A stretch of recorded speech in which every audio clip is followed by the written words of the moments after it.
Hi. Hi. Okay. I was like, no, I'm gonna say hi back. My gosh. Hi. I'll say hi. How's it going? Welcome to Don't Worry Wednesday. It's really great to be here. This is my favorite part of the week. I'm sure that that's true for Joe as well. Mm-hmm. Um, yeah. Okay, I figured so. Is it true for Princess? It doesn't have to be. You don't have to like this show. I'm just curious if she likes it. Show. It's one of my highlights. Ah, it's one of the highlights. So there you go. Yeah. Um, no, I hate this show. Oh, okay, that's fine too. Dang. Yeah, no, she likes the show. Anyways, it is great to be here. I love this show. I love you guys. It's always nice to get back around every week to just kind of share an experience with you guys. So, you know what the show is. You've been here many times. If you're new, that's fantastic. We'll explain what it is. This is Don't Worry Wednesday. It's the show where we don't worry on Wednesday. That's right. It's the show where we talk about the different issues and problems going on in your lives. You can go ahead and you can go to don'tworrywednesday.com and submit a topic for us if you'd like some information, some just different perspectives, advice, or just to talk about in general your topic. Mm-hmm. In life, there's going to be problems. That's just how it is. Mm-hmm. However, when we have people to talk to about it, it really makes it a lot easier to get through. Just having that ability to not go through it alone, to have someone there to encourage you, to have someone else who's been through a similar problem, you know, to just have that ability to get your to express yourself and feel like you can come at your problem with a clear mind because you were able to talk about it and hear some other people talk about it and just get that encouragement. So that's what we're here to do. We're here to be a friend. We aren't professional psychologists, psychiatrists, or anything along those lines. So we can't guarantee that our advice will be directly perfect for you, but we do encourage you to go see one if you are under a situation where you need to see one. um, you know, there are many problems where we can solve on our own, but there are some that take an extra mind who studied the field of psychology or that realm of things. Mm-hmm. So we do advise it, but we are not psychologists or psychiatrists or analyticists or anything like I that. think it's analysts, but yeah. Oh, that makes more sense. Psychoanalysts. Yeah, analyticists. That would be like I made up word. Psychoanalyticalists. I think that's what it is. That's probably not what What it you is. said before is not it. Now that I think about it, what you just said is definitely it. Oh, totally. I believe it's psychoanalysts. Oh yeah, Yeah, you're right. they're You're half right. shaman. As Um, long as the psycho part is in there, like yeah, then yeah, that's yeah. the That's part what that's we're important, like. right? That's If key. they're not psycho, they're not human. um, it's like how can you get a robot to assess you if they're a robot, right? Right. They don't know what it's like to be a human. Right. Mm-hmm. Yeah. I'm starting a new book that has the word psycho in the title. Ooh, what's it called? Psycho Cybernetics. Ooh, didn't you read that before? Yeah, I've read it a few times, but Yeah, yeah. I just thought so because I was like, I remember you saying it was a really good book, so it I'm is. pretty It's sure you read it. fantastic. It's Yeah, fantastic. And it's always good. Good books like that, you read more than once because, that's fair. That's hmm fair. Although I don't read very many books, there's one book that I've read that I would always recommend to anybody who's in a romantic relationship or seeking one in general, and that is The Five Love Languages by hmm Gary Chapman. But it hmm is not a book I've read more than once. It's a book that I probably should read more than once, but I haven't. Yeah. It was very good. Yeah. And it's good to take the test more than once because sometimes we change Oh, throughout our that's lives. true. Yeah, yeah, that's There's a true. test that tells you what your love language is. Hmm. hmm Have you found that yours has changed? Mine has not. Oh, okay. Mine's still the same. But I've only Yeah. taken the test twice, and they were not that far apart from each other. I should Uh, probably take it again. It's been I'm sure some you're still years. words of affirmation. Yeah, that's definitely Yeah, my I don't. You my didn't even have to strongest tell me one. what it is. I Uh huh. know, just because I know you. And I know myself because I am also words of affirmation. So it's Mhm. really easy to get along with you, Joe. Yes, yes. You always make me feel so loved. We show love to each other the same exact way. We speak the same love language. It's great. Yeah, it is. It Be is like, super Ryan, you're great. awesome. You're amazing. Yeah. You know who's also awesome? Princess, for sharing the books Absolutely. in the chat. Like, seriously, she's a rock star. Mm-hmm. You didn't even ask her to do that. She just did it on her own. That's so cool. Yeah, So, I got a new one that she doesn't have a link for, but I won't promote it yet. oh, you can make her have to right on the fly do it later, huh? I It'll don't be think you'll fine. trip her up. I She's have too it good. here at my desk just in case it's appropriate for anything, and I Ah, can I hold it see. up and I can show it to you guys, and so you can see it on the screen, and so you'll know exactly what it is. Oh, but that's cheating because we can't see you, Princess and I. That's right. You can't. You're gonna be like this one, and we're gonna be like, okay, refer to the video. What's that say? How to Eat Spaghetti by Dr. Gray. Huh. Okay, look for that one. Did I actually get the book right? Was it How to Eat Spaghetti? Nope. Oh man, I was so close. See, I was so close. No. Nope. Oh man, I was so close. I don't know. Anyways, let's do the show. I guess I didn't ask how everyone is today. How's everyone? Fabulous. Cool. Now I asked it. Now I can move on. Um, I'm glad you're doing fabulous. I'm doing great as well. Yeah. So I'm gonna run through this list of names. Actually, we might not have to. To start with, I want to. There was someone who was anonymously submitted an update for us. So it's not necessarily a topic, but they wanted to tell us how their life has been going the past little while. Mm-hmm. Which is always great. We want to hear from you guys, even if it's just updates. It's nice to be able to kind of, I don't know, communicate and learn how things are going and have updates, Yeah. and wish you well on your way, that sort of thing. So, just Absolutely. any, And you can do it the same exact way you would submit a topic. You go to don'tworrywednesday.com. You click the mm-hmm, submit a topic button, and then, your mm-hmm. title would probably be like something like update or something like that. It'd be a great way to let us know that it's an update. Yeah, Name it for sure. that. And Yeah. yeah, we'd love to do it. And we'd love to hear from you. Yes, absolutely. So, Princess, if you do the honors, that'd be fantastic. I'll put the topic on the screen even. How about that? Oh, you're the best. You guys are just so cool. Oh, you wouldn't even believe it. All right. By the time this topic is covered, I will have reached my dream. I have completed everything, and now all I've left is to gather my things. Moving to another country is difficult in more ways than I thought. Yes, all the documents you need to have and submitting it is overwhelming. But as the day I leave gets closer, I also realize that leaving everyone is the hardest part. I've tried to delay thinking about it and telling myself that I'd cross that bridge once I get there, but now I can't delay it anymore. I'm gonna miss so many people. I've always wanted to have a new life, and this truly feels like it. Though it will hurt to leave everyone, I know this is what I must do. I've had many dreams of this moment, and recently I've rediscovered parts of myself I forgot about. It's as if every moment in my life has led up to now, and I'm being hit with nostalgia and memories from every phase of my life. Mm-hmm. I truly believe this is fate. All of my confusion and pain of the past is gone. And though I don't know what adventures the future may hold, I know where I'm heading. Now, the only pain left in my heart is this bittersweet feeling of leaving everyone as I enter this next chapter of my life. From Anonymous. Awesome. Yeah, we talked a little bit about who this could be, just because it's an update from an anonymous person. We like to be personal on the show, but it's anonymous, so we don't know who it is. We don't want to run an investigation. We have some thoughts and ideas of who it could be, and I think Princess has it, based on this text. But yeah, this is so exciting and awesome. This is great, wonderful.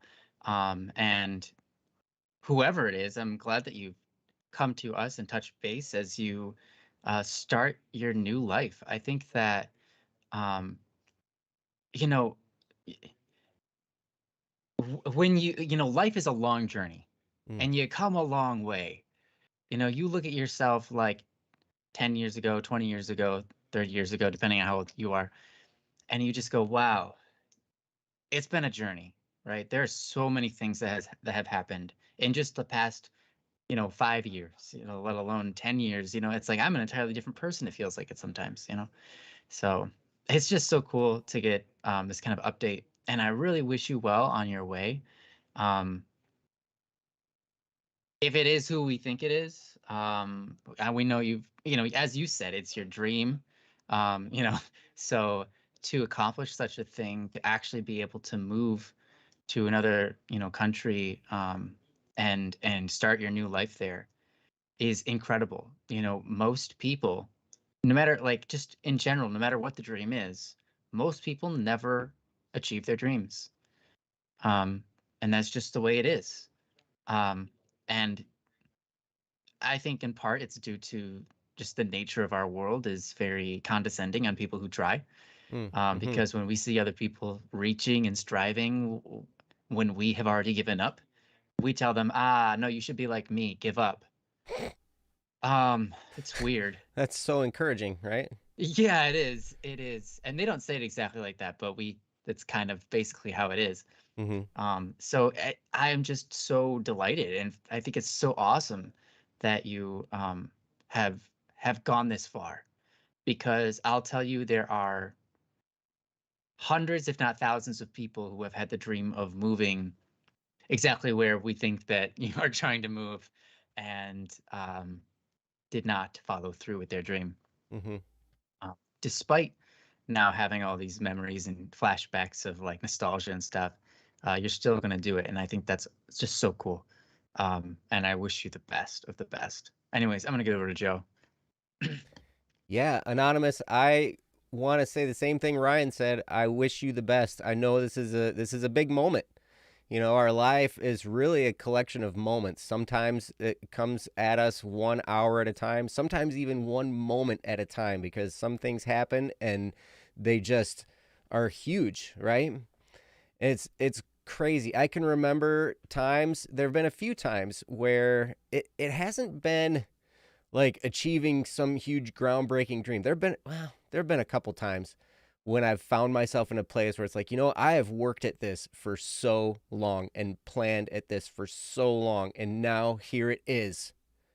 This is incredible, and it's a great, great moment. And it sounds like this is what you're having happen here. Like, you've planned and worked and you've, gone through all this stuff, and now here you are. And it's awesome. And sometimes it's scary. Oh yeah. It is scary, and you're right. Some in this case, if you're leaving behind a whole bunch of people that were friends, the cool thing is now you don't really necessarily have to leave them completely behind, because we've got so many modes of communication. We've got online communication. You can call them on the phone. All kinds of stuff. Can you imagine what it was like, for people when, like, the original settlers of America or something, like they got in a boat and they were on a boat for months, and then and then they got here, and they couldn't just send an email to let them know they got there okay. They had to like write a letter and send it back and hope that that boat made it back. Yeah. And it's crazy, but like, communication now is so great. So even though, yeah, you're leaving behind these people in person, you'll still have lots of chances to communicate with them, and lots of chances to, update them, and also get updates from them and see how things are going. So it's a really, really cool thing. I was just talking to a friend of mine, and we were talking about, times in our lives where we've felt like we were going backwards, where we've taken those steps forward and then we've had to step back. And those moments happen too. But, sometimes that regrouping is exactly what you need to do in order to move the next step forward. So don't be afraid as you go out there, and as you achieve this, and as you, love this moment, and let all those feelings wash over you, because all of them are important. The bittersweetness, the the joy of accomplishing the challenge, and then also the sorrow of leaving people behind. That whole mixture of feelings is important and valuable. And I'm proud of you. Mhm. I think it's awesome. So, I don't know. That's pretty much all I have to say. Yeah, that's all I had to say. Thanks for the update so much. That's so cool. But I guess one last thing I want to say is, for anybody who's posting anonymous out there, don't worry. We don't usually try to investigate. We don't invest. We're not investigating this either. We don't care who the anonymous person is. We'll leave them anonymous. It was just because it was an update with information behind it. We're like, wait, so Mm-hmm. Yep. it's kind of Well, and like a this person, personal thing to give an update, but then not to say who you yeah. are just causes us to think, who is this? Yeah. Well, and this person, I think, had posted a whole bunch in the past, so we kind of knew Yeah. their style of writing, and so we knew who they were. You know, if you post anonymous now, we have no idea who you are. Before Yeah. we would know who you were, and we would keep it anonymous. But now, with the way it is, if you don't put your name on there, man, we have no idea. So it Yeah, we is have no clue. completely anonymous. Right. And yeah. So the only way we would know if it was you is if you reached out directly to us and said, "Hey, yeah, that was me," you know. But yeah. Yeah, absolutely. Mm-hmm. Cool. Well, thank you so much, Anonymous. We're gonna move on to the next topic. So I'm gonna run down. Hold on, let me refresh this real quick, just in case. Reload. All right. I'm going to run down this list of names, and if you are here, please say so that we can do your topic. Feel free to drop a "Yo, what's up" with your mom and dad in the chat, and we will get to it. We've got Nihilus, Wandering Soul, Sparrow, Meow the Doe, Anonymous. Okay, you don't have to say if you're here or not. Shark Jelly, Switch McButton. I love that name. And that's it. A bunch from Meow the Doe, so I had to space them out. If you want to know the real list, it's now this Wandering Soul, Sparrow, Meowlido, Meowlido, Meowlido, Meowlido, Anonymous, Shark Jelly, Meowlido, Switch McButton, Meowlido. Meow. We love you. So we should, You're so yeah, awesome. we should really Thank you get to for your his. topics. You're so Honestly, awesome. we love that you've submitted so many. It's not like we're upset. We think it's great. Mm-hmm. If anybody else wants to submit a bunch like that, we don't mind. Just be here so that we can do them. Yeah. That's all that we request. Or we'll just do them when you're not here, and that's okay too. That's true. That's true. That's true. We can do that. Mm-hmm. We have the authority given to us by yourselves. Because it's our show, dagnabbit. That's right. Oh, hey, Baka just posted a topic. Okay, well, then we got Baka as well. We'll get that curated, and we'll, yeah. We'll see. Maybe we can get to it on this show. That'd be cool, huh?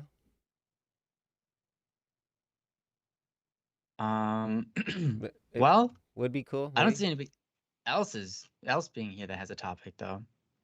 Switch McButton is here, but Oh, Switch McButton is here? Okay, I just missed it. Oh, yeah. Of course they're here. Okay, I'm sorry. I totally skipped over it. Switch McButton. All right. Perfect. So we're gonna do that one? We'll do that one. Yeah, definitely.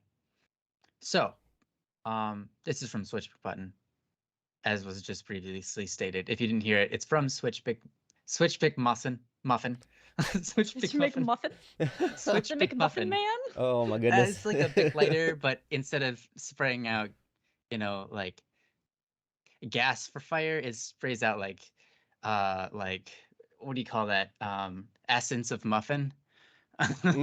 You gotta and so when switch you the big spray, button to get the McMuffin. yeah, when you use a big lighter, it's just like, and it's just like this roasting muffin smell. It is just the best. To turn that, to switch the big muffin lighter on, it's just wonderful. Switch McButton.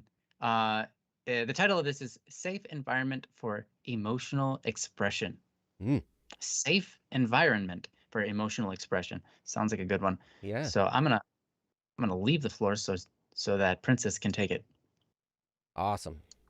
I take the floor, the whole floor, all of the floor. All of please. it. The dance floor. Oh boy. I've decided it's the floor. Man, oh man. We Anyway. need to put you on screen if you're gonna be dancing. Ah, jeez. Anyway. Press on the feelings and hit the right button as we push forward the future in a manner of interest for growth as humans.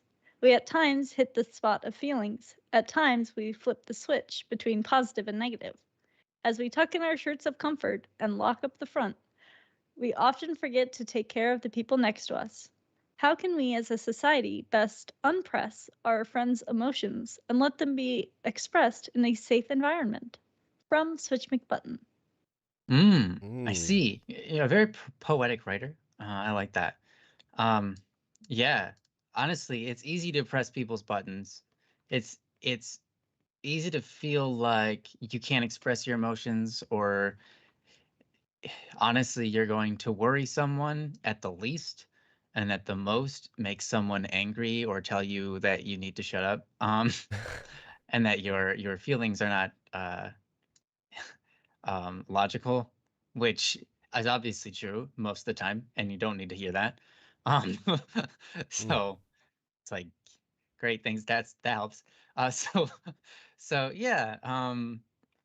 I think this is a great topic. How do we um, create a social environment that allows us to express our emotions um, in a safe environment, or in a way that isn't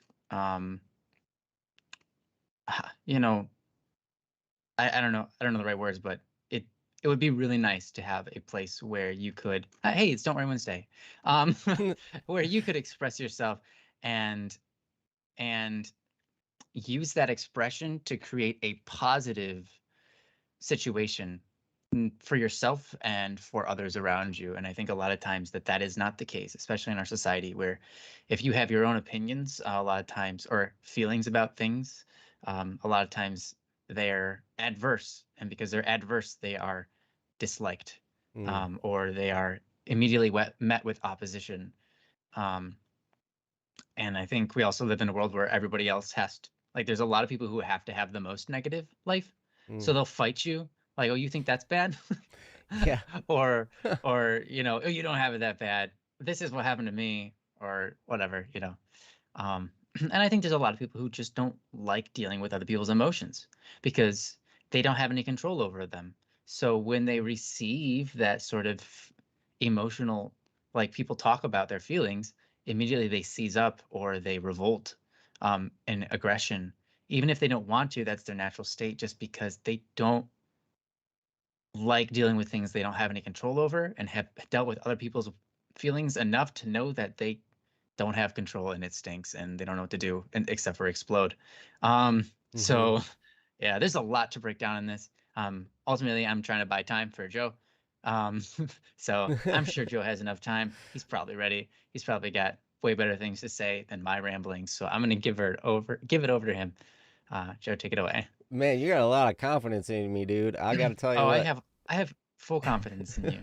You've never let me down, man. What I try. I try. But yeah, this is a great topic, and I really like the part that says, how can we as a society best unpress our friends' emotions and let them be expressed in a safe environment? Now, as a society, I can't really say for sure that I know necessarily. All I can say is that if anything's going to happen in a society, it has to start at the individual level. So we personally have to do this, and then it has to catch on and then move as a society. The only other way to do that is to mandate it, like, legally.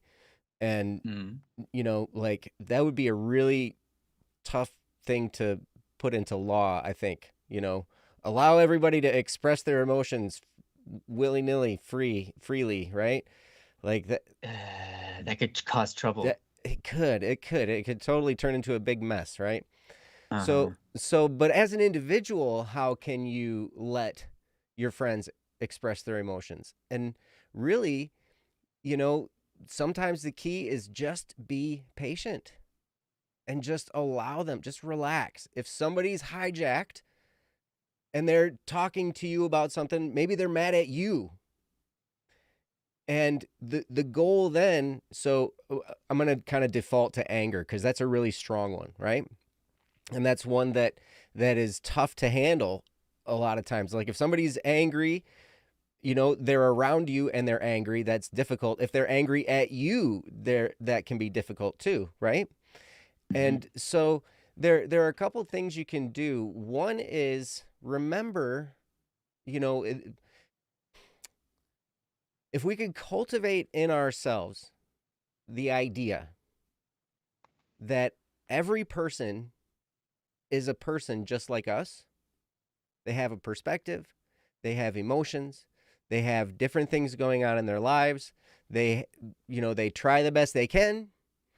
And, all of us have successes, all of us have failures, all of us make mistakes, all of us do all of these things. And, if we're going to allow somebody to express an emotion, like if they're angry with us, one of the best things that we can do is just sit back, kind of mentally sit back and allow them to vent and listen. Make eye contact and listen.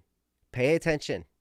And I don't mean just, stop talking and, as they're spouting at you, come up with all kinds of ways to defend yourself. Because that's the temptation. I know when a lot of times, I think I've gotten better at this. I hope I've gotten better at this. But I know I used to, if somebody was mad at me, I would come up in my mind with all justifications of why I did what I did, and just like blah, blah, blah, and they don't need to hear that. What they need to do is be able to express themselves. I remember this particular incident when I was a property inspector, and there was this woman. She came out of her house. Well, I was really good by this point of just kind of walking up to the door quietly with my little door card from the bank, sticking it to the door and walking quietly back to my car and getting in my car and driving off, and nobody would know that I was there. It was great. I'd even have it happen where I would do that. They'd be out in their yard mowing the lawn, and I would time it so like they were, pointed in an opposite direction. I'd get out of my car, run up, put the door card on the door, be back in my car and out of there before they turned the lawnmower around. So they never knew I was there either. Right? Until they got How did this get on my door? Right. What? I didn't even see it. Oh my gosh, what happened? But I was almost there in this case, right?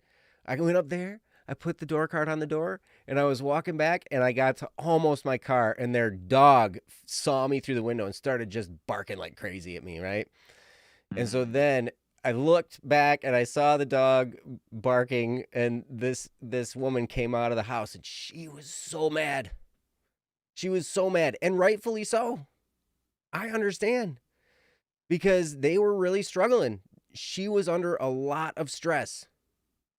Her husband was sick. He had to go to the hospital. They were behind on their mortgage payments because, they had all kinds of hospital bills. He couldn't work because he was sick. I mean, there was just so many things stacking upon them in their lives that was making this a really, really difficult situation.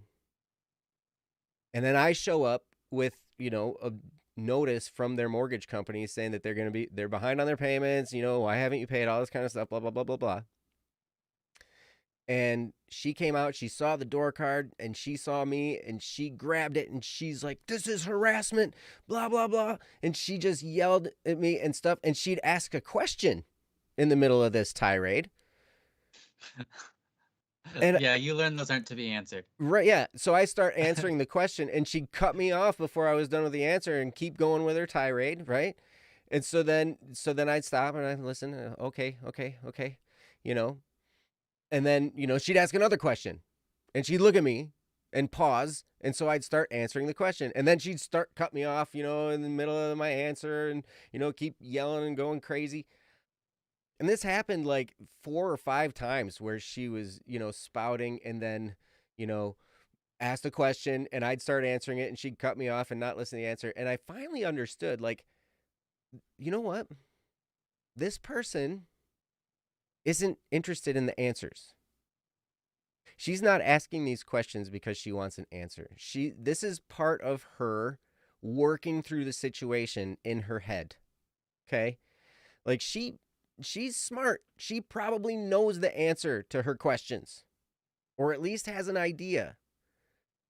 The important thing for me to do right now is to just let her blow off this steam. Because sometimes we need to do that. Sometimes we're emotionally hijacked in some area, whether it's grief or whether it's anger or whether it's fear or whatever it could be. These are powerful emotions. And as a friend, when we have someone close to us that's going through an issue like this, the best thing we can do is just let them talk. Let them rant, let them go, and don't take it personally, whatever they're saying. Now, if they're upset with you for something that you did and they're going off at you, then it's even more important that you maintain eye contact and listen and don't try and say anything about how they're wrong or try to explain what you did. There may come a time for that. But in a situation where someone is angry, the only thing for you to say is, I'm sorry. And you got to mean it, though. You got to be sincere, And sometimes it's, I'm sorry. I didn't mean to do that. I won't do it again. What do I need to make it better? Whatever. How can I avoid doing this in the future? Stuff like that, right? Because really, did you try to hurt them? That's the question. I remember when I was talking to my wife at the time, she was explaining to me how somebody was mad at her. And she was like, she was in the right. Okay? So this person that got offended and was angry had the situation was a misrepresentation. And so my wife, she had done the right thing. And, wires got crossed, miscommunication, all kinds of stuff, boom, and emotions flared up and it got really intense. And so she was telling me about this and I'm like, well, did you apologize to her? And she's like, no, I didn't apologize. I didn't do anything wrong. And I'm like, well, did you mean to hurt her? Because she's hurt. And she's like, well, no, of course I didn't mean to hurt her. Like I didn't even do the thing. And I'm like, okay, so that's what you apologize for. You apologize for hurting her because you didn't mean to. So it ought to be easy to apologize for. And you can explain the situation, but the first step is apology. The first step is saying, man, I am so sorry that I hurt your feelings. I didn't mean to. I wasn't trying to hurt you. I did not know this was happening. And in fact, the situation was actually like this. And, you can kind of go through and explain. But really, the key to all of this is grace and love. If you can remind yourself that you love this person, and I'll do that. In my head, I will say to myself, I love you, I love you, I love you, I love you, I love you. I'll say it over and over and over again because I want my whole countenance to be one of, I love this person, I want to help them, I care about them, and I want to do whatever I can to make things better, and then have the grace to step back and be patient while they express their emotions, while they go through that emotional time. Because I'm learning with my therapist now about the importance of expressing these emotions. I have gotten really, really, really good at burying my anger immediately. Like I don't even realize I'm angry and it's buried already. Something happens, it makes me upset, it's an injustice, it's whatever, and I don't even, it's buried. And then what happens is it starts to manifest in different ways. It's still down there. It's undealt with. So it's still, it's still festering in there. And in my case, with anger, it freezes and becomes depression. And that's what my therapist is really, she's like, you have a lot of things that are making you angry that would make anybody angry. They're injustices. These things are happening to you and they're wrong. And you should be angry and you're right to be angry. And if you continue to just bury this stuff automatically, it will re-manifest itself in your life as depression. And then you'll be in way worse shape. And so we have different ways that I express my anger through exercise, through drumming, through beating up my heavy bag, all kinds of stuff. But yeah, the key is grace, patience, and love. And if you can cultivate those attitudes in you, then you'll be way, way, way better off. And it'll be way easier for you. And then as you set the example, that will rub off on other people. They'll see that and they'll be like, oh my gosh, they really handle themselves well when that person's freaking out in front of them. And that'll start to rub off on the people around you. So switch. That's the best thing you can do. And you can influence society. Individuals can influence society through doing something right and having it catch on with the people around them. So, I mean, that's pretty much what I had to start with. So I'm going to turn it back over to Ryan. Ryan, you got anything Awesome. good? Nope. So here, yeah. Hopefully, we'll see. If I do, it's not my fault. And if I don't, that's my fault. So, anyways, so first of all, Joe, everything you said was great. And it's really true that if you want to change society, what you're dealing with is a culture. It's a way that people act. It's a bunch of individuals and their way of thinking. And you can't just change that at the click of a button or the invention of a new law, even. That changes through many different things. And one of them is through how you act and how you inspire other people to act. When you get around a group of friends, you'll notice they start to take on some things that are your traits, and you'll take on some things that are theirs. If you aspire to be the best person you can be, it's more likely your friends will also, or at least start trying. It's likely to be seen. If not, then they'll rebel against you and they won't be your friend anymore. And then, well, that's that. But that's okay too, because the whole point of life isn't necessarily to collect as many friends as possible. It's not.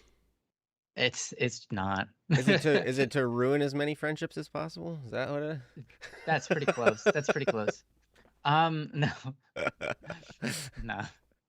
So anyways, yeah, I think that changing the society, obviously, that's a hard task, but it's one worth dreaming of, because I think a lot of people stop there, and that's wrong.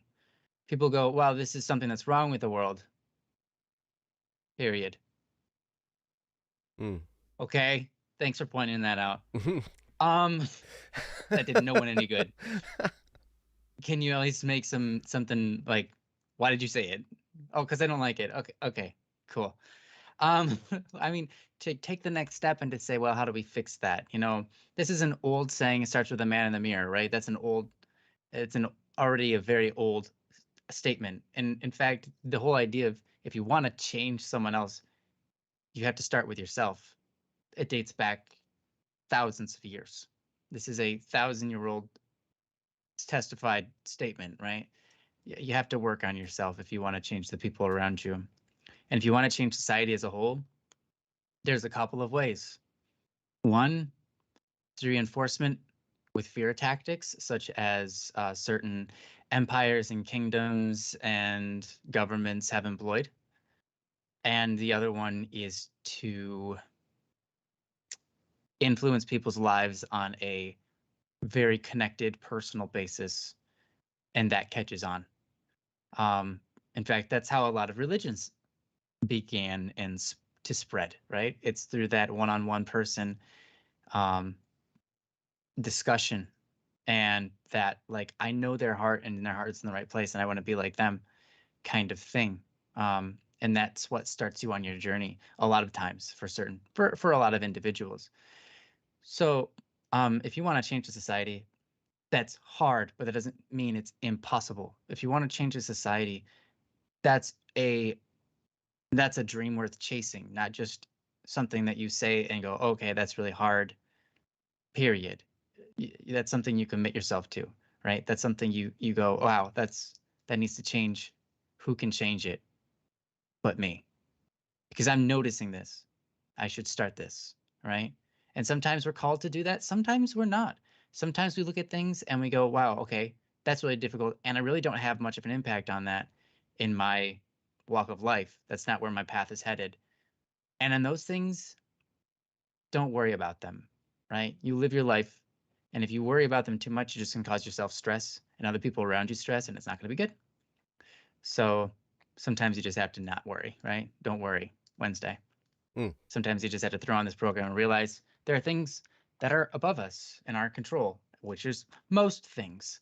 In fact, it's pretty much all things. So we have to just say, why am I worrying about something I have no control over? If you're passionate about something you don't have control over, then maybe it's time to figure out how to have a little control over it or how to impact the area. For example, why does this show exist? Don't Worry Wednesday. It's for a very similar reason that I started writing music. It's to change people's lives for the better. It's to actually impact the society, right? So this is something that I'm passionate about. When you say, I want to change, or, how do we affect society in this way? That was my mission and goal to begin with when it came to writing music, because how influential is music, right? It plays in the background in our ears over and over and over. You meet certain people and you just can automatically guess, hey, I know you listen to this kind of music. And they're like, whoa, you got it.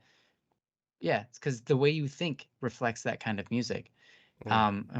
Sometimes we pick music because it relates to us, and sometimes we relate to the music because we listen to it. So it goes both ways, but I think that being a positive force in the music realm, one that helps to change society for the better, is important. And so that's what I set out to do, right? And so far, it's had a pretty good impact. I wouldn't say the world is a entirely better place, but there are people who are living in the world that feel better, and they make the world, right? The world is made up of humans. And so for each person that you can help, right, you've affected the society, you've affected the world. And it's only one person at a time, but that's really the only way to do it to begin with. But those people affect it one person at a time, and those people affect it one person at a time, and eventually you get a movement, and that changes things. There are many movements, such as, for example, Black rights, women's movements, etc., that do change things, have changed things in the past, and they are wonderful. They don't always have the most tactful way of doing things, and sometimes they are a bit extreme and forget to care about the people around them because they're so caught up in their own movement, and that's a bit rough. But most of the time, their hearts are in the right place and they want good things, right? And so you create movements. Movements, again, is just one person's passion talking to another person and getting them passionate about it, right? That's how all movements started and became victorious. Is one person said, I'm really passionate about this, and they find another person who's really passionate about it, and their passion kind of adds on to each other, and then it explodes as they meet new people and they get more and more passionate, and you get all this passion, and then eventually you get like a mob movement, and that can be a good or bad thing. Depends on where the heart of the mob is, right? That's kind of how society flows. So I would say, in the end, if it's something you're really passionate about, then spread that passion and joy with others, or passion and misery with others. And that can create a movement, and that can change society. We see that even today. Obviously, there are still Black and women's movements But there are also trans movements, LGBTQ movements in general. We see all sorts of different kinds of movements, right? And these are created by people who are passionate about that subject. So that's the way you change society. Okay, it's what we call a what is it? Okay, there's a book I read. It's called Starfish and the Spider, Mm, and it's about this great kind book. of. Yes, great book. Highly recommend. Starfish and the Spider. It sounds like a children's book. It is not. Um, I was but waiting for the word "not." I was like, really? it Children's is book. if you're a child with wild aspirations. Oh my Um, gosh. Yes. And a great it is not a vocabulary. children's. Yeah, yeah, with great vocabulary. And incredibly sophisticated background of education. Mm-hmm. Starfish and the Spider. It is. It's generally about business, but it also covers movements that change society as well. And it's really about that passion and finding the people that can spread that passion from person to person. And that's what makes it explode. Mm. Um, and it's really it's directed towards businesses. That's what the book is directed towards, but you can also glean a lot from it in terms of just creating a organization that isn't necessarily a business, just an organization that helps to move forward a certain aspect of life, like the wisdom that you want to be spread, and Mm-hmm. that is to allow people to express their feelings without feeling pressed, right? But anyways, I just wanted to share that in case any of that was interesting, um, and hits your fancy. If it doesn't, I'm sorry for going on and on about it. But if anyone is interested in making a difference in the world, there are ways you can do that. Don't just give up and say, "Oh, I can't make that kind of impact." You can, especially if you have passion, Mm-hmm. right? Because that passion that explodes. That is a emotion that forces an emotion on someone else. It's an emotion that transfers well. When you're passionate and you just get really excited about something, that excitement just has a way of moving into other people and creating excitement in them. And that's really what you want to do. Be passionate. Anyways, moving on back towards the other part of this topic, which is, you know, your friends and their feelings. You said, I remember I had something to say on this, so I'm going to reread it. Say, press on the feelings and hit the right button. Starting off, it's like whenever you have a friend and they're going through something and they have these intense feelings, whether they're justified or not, feelings are feelings. Mm-hmm. They're just what they are. And I understand that feeling of like, okay, now I have to be really gentle. I have to figure out how to press the right buttons. I don't want to hit any of the wrong buttons. It's like a trapeze, it feels like you're not just walking on eggshells. It feels like a trap. At any moment it could spring against you and you're the one trying to help. Mm-hmm. And so that can be really rough. So to anybody out there who cares for their friends in this kind of environment, bless your hearts. This is not an easy battle, and it is a thing of saints, honestly. When you're confronted with this, and to just endure that, to endure okay, yes, sometimes I'm going to hit the wrong button, and they're going to fling their trap on me, and I'm going to have to sit there and either work up a defense or let it slide. And going into it saying, I'm going to help my friend, even though this is the case. Honestly, um, that is love. That is love. Mm-hmm. Period. That is love, and that is beautiful. Difficult, not justified, yet still incredibly beautiful. So, yeah.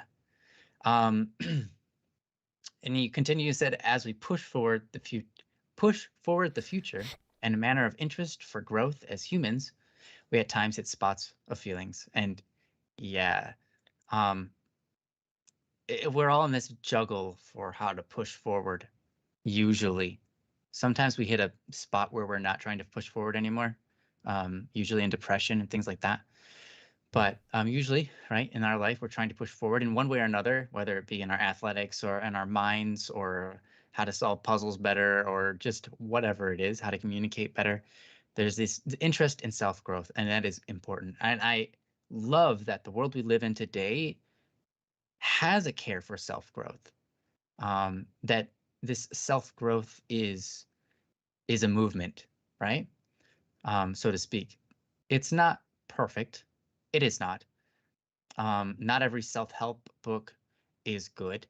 Not every piece of wisdom is worth listening to, because it's not really wisdom. There's definitely issues, and the self-growth environment kind of carries over into some things that are new agey and experimental, that doesn't have a backing in science but claims it does. So that gets interesting, and that hits weird spots. So, but regardless of how flawed it may be, I am just super happy that people are interested in our world, in self-growth, in general, right? But as you said, when we go through that, when we're going through that self-growth, of course there's going to be feelings. Of course. And even managing your feelings is a matter of self-growth. And sometimes listening or putting aside your feelings, both of those things can be self-growth. It all takes discernment. And many times it takes discernment beyond us. We can't solve all of our own problems. Just like we don't have full control over everything that happens in our lives, we need help. And so to have friends that we can rely on, or a therapist who can guide us, or a father figure who just knows the way, it is a wonderful thing. And so when we hit those feelings, I think it's important to recognize that our feelings aren't innately justified, and that we are not justified in anything that we think up or feel right off the bat about anything. As it's been said before, we are so quick to agree with ourselves, adamantly, right? We are so quick to just say, I am right. I had this thought and therefore it's good. Like I had this thought and it got me excited and therefore it means it's a good thought. You know who's really, really excellent at doing that and then going, you know what? Maybe it's not a good thought. Joseph Anderson, here with us today. I see him do this all the time where he comes up with this idea and it is exciting. And he can even get me excited about it. And then he goes, yeah, but just keep in mind, this might not be a good idea. We should run across it with other people who can tell us that it's not. Because that's usually what happens. Yeah, it's not a good idea. Yeah, usually, right? And I love that about Joe because it shows such great humility. That is hard to do, but Joe has done it so much, it's natural for him. He probably thinks nothing of it. It's like, of course, that's just logical. Of course it's going to be that way. Yeah. Why else would it? Yeah, because so I to come up him, with it's lots of bad ideas. yeah, but you come with lots of good ideas too. So I mean, it's a mixed bag no matter what, right? Yes, lots of So ideas. lots of ideas, and to have the humility is natural for Joe because Joe has practiced this. And so to him, letting go of one of those things is like, yeah, so like that's nothing extraordinary.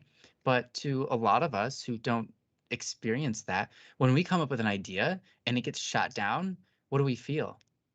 Rejected? Like, not only that our opinion doesn't matter, they must think we're stupid.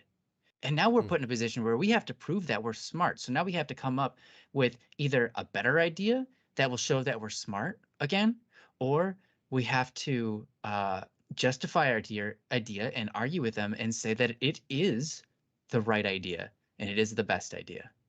I mean, how many raise of hands? I can't see it. That's why it's okay. Raise of hand. How many people have done that? How many people have felt that way?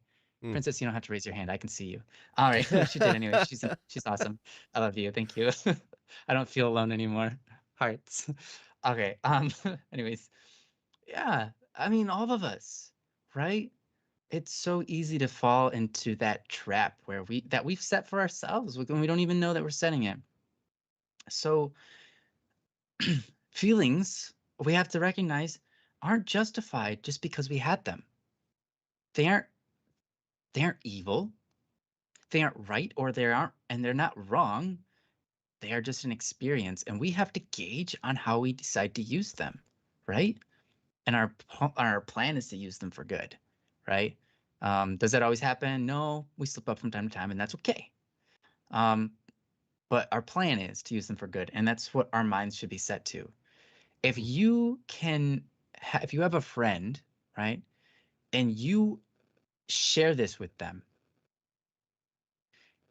and you humble yourself to a level to acknowledge this in front of them, usually what's going to happen is that they are then confronted with the same challenge and will take that up and say, okay, then not all of my feelings are also justified.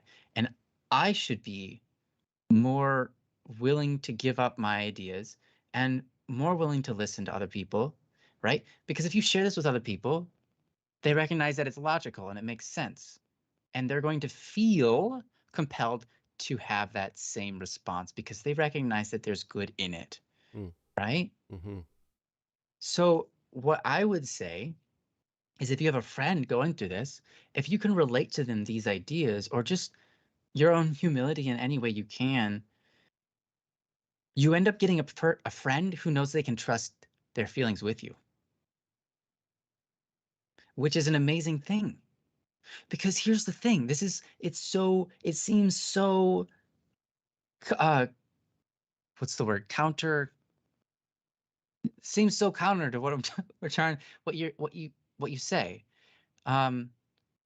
Because when you say my feelings aren't necessarily justified,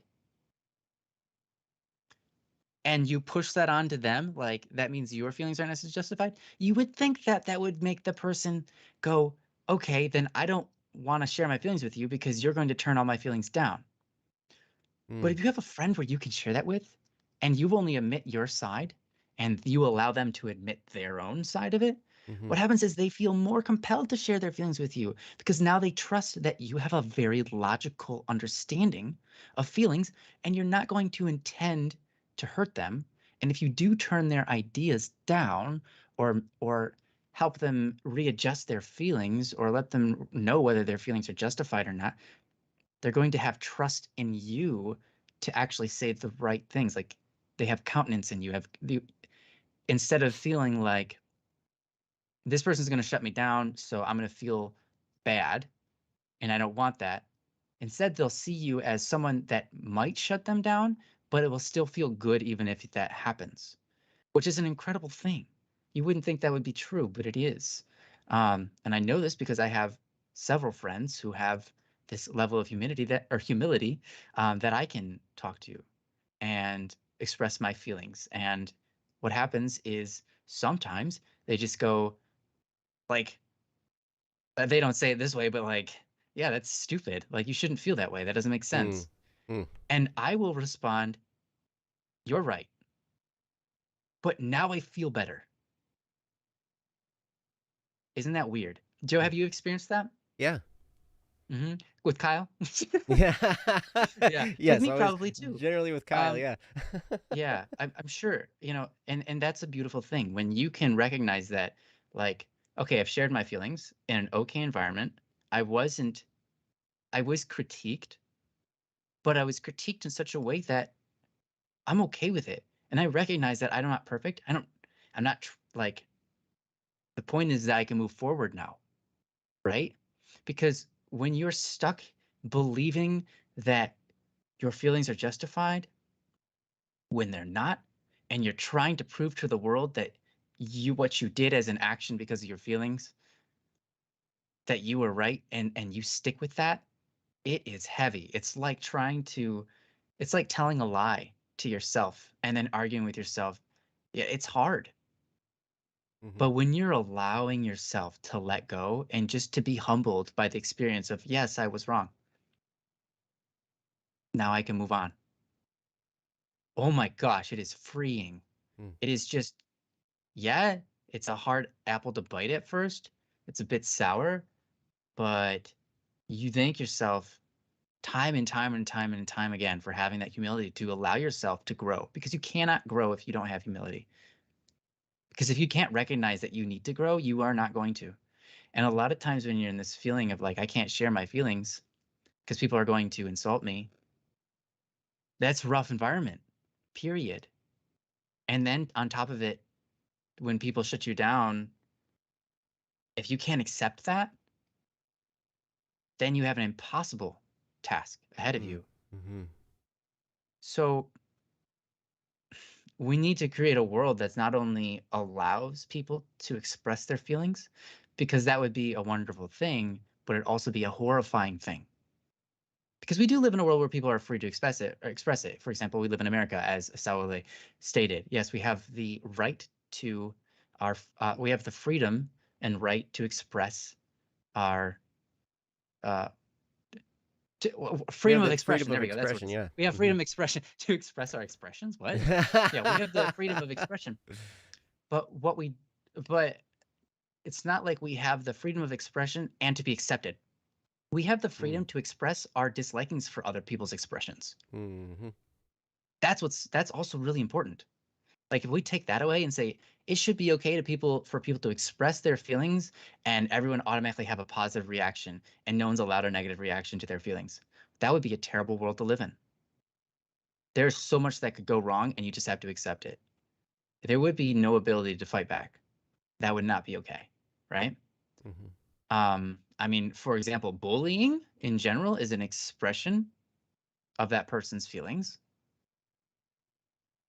And to just go, like, I accept this. This is right because you felt this, and I have to, like that would be bad, right? So you can weighing that out to worse scenarios. But so we need a world that is not only able to be comfortable for people to express their feelings and their thoughts and their desires, but we also need a world that has humility for people to accept that their feelings and desires aren't necessarily rightly ordered. They aren't necessarily what's best. And they have to have that humility to accept there's somebody else out there with better feelings or about this subject, with better understanding of this, with better actions, with a better idea of what to do. Or even just to say, maybe no one knows what to do, but this isn't it. What I just thought of, that's not it. It's not going to work. To have that humility is really important. And humility is what they say is humility is the virtue which all virtues depend on. Because if you don't have humility, all the other virtues crumble. Mm-hmm. And it's hard to build virtues into a person who has no humility because they're not willing or able to accept where they need to improve. So humility is important. Mm-hmm. And so I think if you want to create a culture where it's okay for people to express themselves, you have to conjoin it with a culture that has humility, because this is something we can see current day. I'm not going to point any fingers because that's not kind, and it's not necessary. You guys know probably from your own everyday experiences with different groups and movements in our current world that there are people who do not have humility, but they are fighting for something and they've gone too far. Mm-hmm. And they believe they're justified entirely by their feelings, and they will shout their feelings on rooftops, and they have gone too far. And it's not good, right? So I think there requires a balance. And it's not like these two things are pitted against each other. It's just that both of these things are important and you need both. One without the other is terrible. Mm-hmm. Right? Feelings without humility is terrible. And humility by itself is fine, but if you can't share your feelings, that's I mean, it's just going to get you feeling depressed, right? Because you don't have the ability to express yourself. Like that's why it's one of the most important. That's why the First Amendment in America is super important for people to express themselves. So, anyways, I've talked for plenty long enough, and I am going to give it back to Joe because I'm sure he's got some great things to say. I think we covered the whole thing greatly. Okay, moving on. So next topic. I talked for like a really long time. We did good. I had a lot to say. Apparently, You did. It was good about a lot of stuff. things. I'm sorry, guys. I hope that's not whatever. Ryan, they love you. And so I know, but they don't love me that much. Come on, Joe. Like, there's no one left in the chat. I'm sure they do. Yes. They're like, man, this guy is going on and on. And they love it. But That's his what they're voice here. is so beautiful. Listen to that voice. Oh, Man, I could it's listen like, to it like day in and day out for eons. man, his voice is like butter on sandpaper. Man, which is butter. buttery and Which is smooth buttery and wonderful. sandpaper. It's like gritty. Like my voice is a little gritty, and then it's also like butter, which is nice. Buttery. Which is Mm. I'm just kidding. Aw, love you guys. You guys are awesome. I'm Yes. here. Thanks, Ash. I love you. Sally, you're great too. Magician, how's it going? Now I have to call everybody's name out. Hey, Kat. Hey, Taff. You guys are awesome. I love you guys. Okay, anyways, Cliff Runner. I mean, Cliff Runner. Is Cliff Runner's Switch McButton? Or No. is someone else? No? Someone else's. Okay, someone I'll else. tell you after. I'll tell you after. Oh, okay, okay. They're I know willing that to let you know who they are, but I believe after. we covered it before. Who Switch McButton is? Wow, I said Buffin. I just need to shut up. All right, I'm moving on. I know we covered who it was before, but now I don't remember. You can tell me again after. Yeah. Totally fine. So yeah. So we got some new topics. Thank you guys for being here. You guys are all lovely and wonderful. Yeah. So I guess, are you sure you don't have anything you want to add, Joe? Man, I didn't have much to say after I said what I said, and you like complimented it so well. Okay. So we'll leave there then. Yeah. Okay. Well, that's totally fine. We can move on to the next topic. We've got 3 of them in the red, meaning there's 3 of them that are time sensitive. Time sensitive. Yes. There, that's the word I was looking for. Urgent. Perfect. Well, Princess, do you have any preference on which one of these we'd start with or do? So, kind of the choice we have, it's 1:14. It's about timestamp. So, we might be able to get to 2 if we go a little over, depending on how fast you go. Anonymous just submitted this recently, so we don't know who they are, but we can be pretty sure they're watching. So that would be a good one. And then Kendra's might be able to wait a little longer. Okay. Because Baka's would really fit well with the previous topic you talked about. Okay. And they're both important in their own ways. Okay, this is what I'm gonna do then. Anonymous, stick around because we're gonna do yours next, but we're gonna do Baka's first. And that's just the way we're gonna do it. So please stick around. And we hope that when we get to yours, it will be enjoyable and fruitful. Yeah. So yeah, we are going to do it today. So if you don't stick around, then well, you can watch it on the replay. That's totally fine too. Totally fine.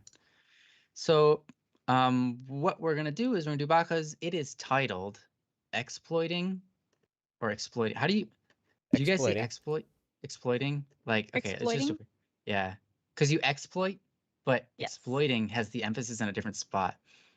Anyways, exploiting the angers. Exploiting. Yeah, isn't that weird? Anyways, it's very subtle. Everyone who's listening from like Japan is like they're saying the same thing. They're just adding ing. What are they talking about? There's no difference. Okay. There is a difference. The anger of others. There's a difference, I promise. Exploiting the anger of others. Okay, perfect. Thank you, Baka, for submitting this. We really appreciate it. Take it away, Princess. All yours.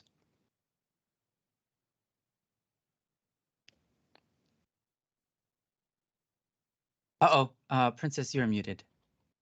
Thank you. You're welcome. You're welcome. I was distracted because I have other things to do too. Anyway, as I have talked about before, I have small problems controlling my anger. I know it's not something I can hide as much as I want to. My anger shows most when I'm in physical education class.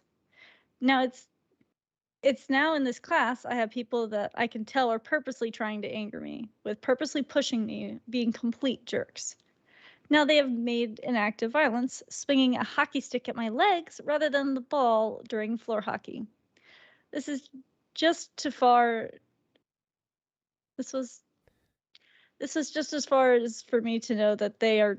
Oh gosh, sorry. I think it was It's just just too too far for far. me. It was okay. There's Yeah. an extra O that's not there. I apologize.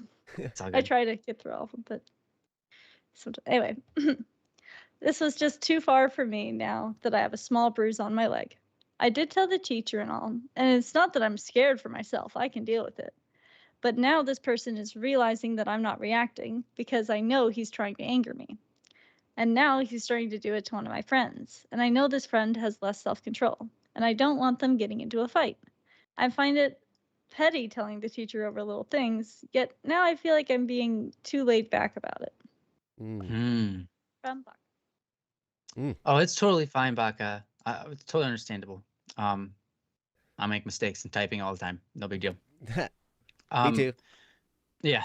Half of the things I write, I have pressed backspace for at least 15 times. Like I write one sentence, it's at 4 words in it, and I've somehow pressed backspace 15 times. Anyways, it's totally okay. So yeah, Baka, that's terrible. That's terrible.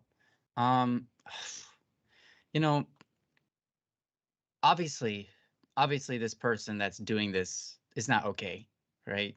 You can't be doing that and be okay at the same time, right? There's clearly some issues in that person's mind and in that person's emotional control themselves, and that person's desires and etc. Maybe they had a rough home life, maybe they didn't, maybe they just turned into what they are. Problem is, what they do and what they think has an impact on other people because they are literally physically acting those things out. Here's something that is important. I don't know how old these people are, but Baka, if you can remind me, you are in college, is that correct? Or are you still in high school? I think I don't it's senior year of high school. Senior year of high school. Yeah, that sounds about right. I kind of got in my head that he was already in college just because of all the stuff we talked about with the police academy stuff and etc. Okay. So I wasn't sure, but yeah, that sounds about right. Still in high school last year. So anyways, here's something that I would say right off the bat. I'm going to give over to Joe right after this, but one thing to think about is if this wasn't in a classroom setting and someone was literally hitting someone with a hockey stick on purpose to hurt them, that's physical violence. And as a police officer, that's technically illegal. And so maybe it might feel petty telling teachers about little things like this, but if they were any older, this would be a crime. So it's not necessarily that petty to tell the teacher, because I was the same. Like, I'm not going to make a big deal out of it. I don't want to cause trouble, and I don't really care that much, and I don't want to look like some complainer that's like just always like, Mom, they did this to me all the time. I don't want to be that person. But at the same time, some things do cross the line. And I think physical violence, in some cases, sometimes physical violence can be an accident. This doesn't seem like an accident. And some things can be worked out by individuals. You know, sometimes you get into like a setting where something bad happens physically and you don't have to get the law involved, right? You just solve it yourselves and you go and you figure it out and you try your best to move on, and be friends or whatever. But in other cases where that's clearly not going to be the case, I think getting other people involved who have control over the environment is the right thing to do. But anyways, I've talked enough. I'm going to give it over to Joe and see what he's got to say about the whole thing. So. I got all kinds of things to say about this. These are some things that hit kind of close to home, because we have kind of an act of bullying going on here. You know, we have somebody who's picking on other people and trying to anger them, maybe like picking a fight or something like that. And that can be really, really hard to deal with. You know, one of the things I did Taekwondo for a handful of years. And one of the things that they always talked about was avoid violence. Avoid it, especially now. Now I'm a black belt, and so if I do get in a fight, depending on who I'm fighting, there's a likelihood that I might have a very clear advantage because I've been trained. And so my level of responsibility goes up because of that training. And so they will scrutinize that. If they, if I were to get in a fight and mess somebody up, there could be extra ramifications for me because of that. Because they'd be like, oh, well, you're trained, you obviously had an unfair advantage, and you took this guy out, right? Whatever. But, so in this case, Baka, you're training to be a police officer. These are some kinds of things that, like Ryan said, you're going to probably get to deal with stuff like this. You're going to get to deal with people in conflict. And this is a conflict that's being started. This is a conflict that's being, perpetuated. It sounds like this person is, they targeted you, and now they're targeting another person, a friend who has less self-control. And so maybe it sounds like maybe you're afraid that they might fight. There are some different ways to do this. And like Ryan was saying, sometimes, it's good to get authority involved. And you don't have to necessarily be a tattletale. You don't have to be a whiner. You don't have to do all that kind of stuff. But you can tell them about it, and you can say, hey, this is happening, or at least it appears to be happening. Would you mind keeping an eye on this person? Because it's really becoming a problem, and I'm afraid, somebody's going to lose their temper, and you're going to have a fight on your hands, and nobody wants that, right? Nobody wants a fight breaking out in phys ed class. Yeah. Or any class. Or any class, right. There are places it might be worse, in chem lab or something, where there's volatile chemicals, you don't want a fight breaking out there. Oh my gosh. Oh my gosh.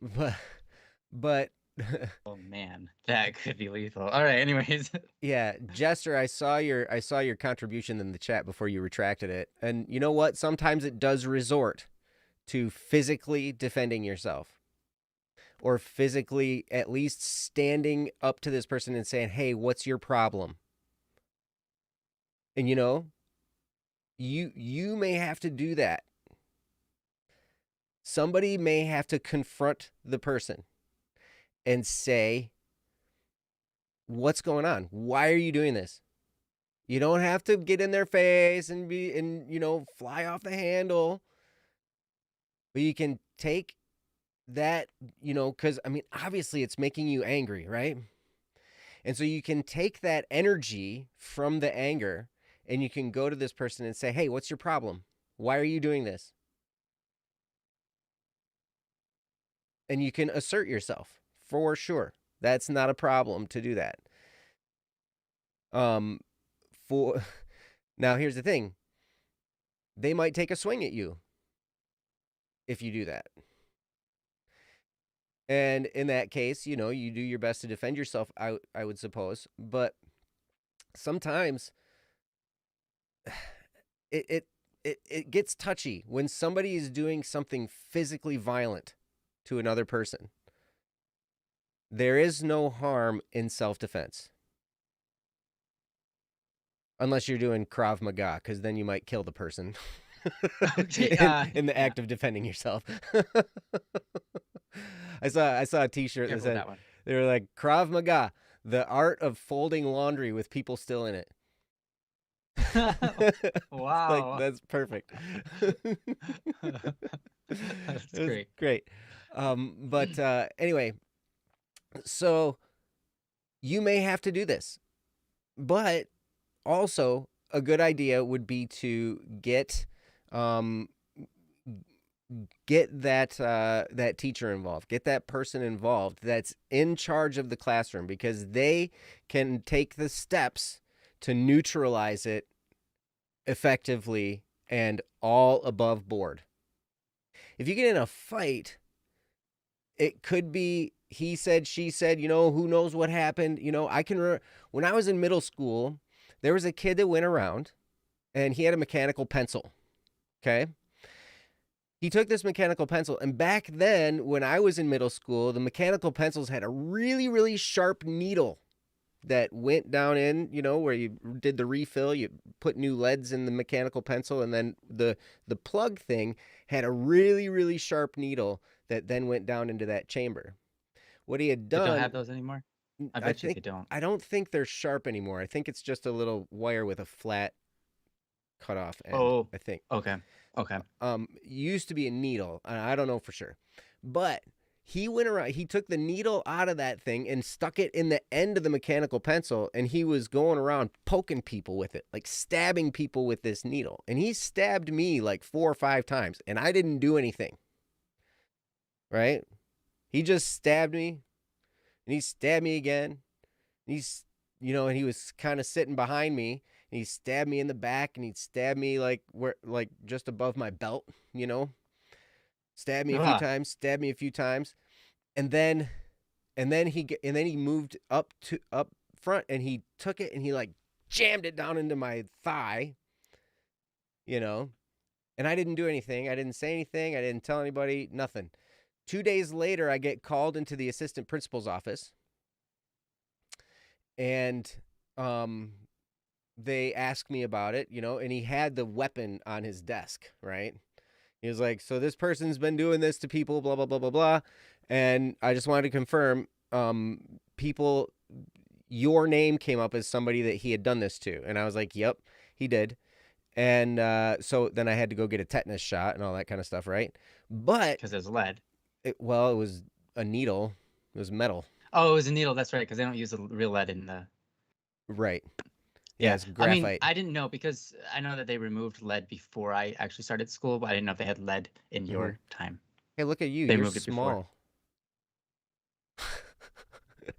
Something happened to our video feed. Hold on a second, guys. Oh. I'm gonna fix Ryan here. Watch this. Oh wait, I can't fix Ryan. I gotta put it back. That's anyway, okay. I'm gonna keep talking. Just I'll fix it. Huh? Fix it later. Fix it later. Well, yeah. Okay, Yeah. Cool. Back to me. So anyway, so that happened, and I had to go get a tetanus shot and all this kind of stuff. But the thing is if I had mentioned something then, it would have protected people from having that happen for a few more days. It would have stopped it at that moment in that class when he was doing it. It would have stopped that behavior because everybody would have known about it. He'd have gotten in trouble. He'd have been taken out and suspended and all that kind of stuff, right? And so by my inaction for the next 2 days, people were stabbed with this thing. And so I remember thinking about that and going, you know what? I could have prevented other people getting hurt. Right? But I didn't take action. And so other people did get hurt.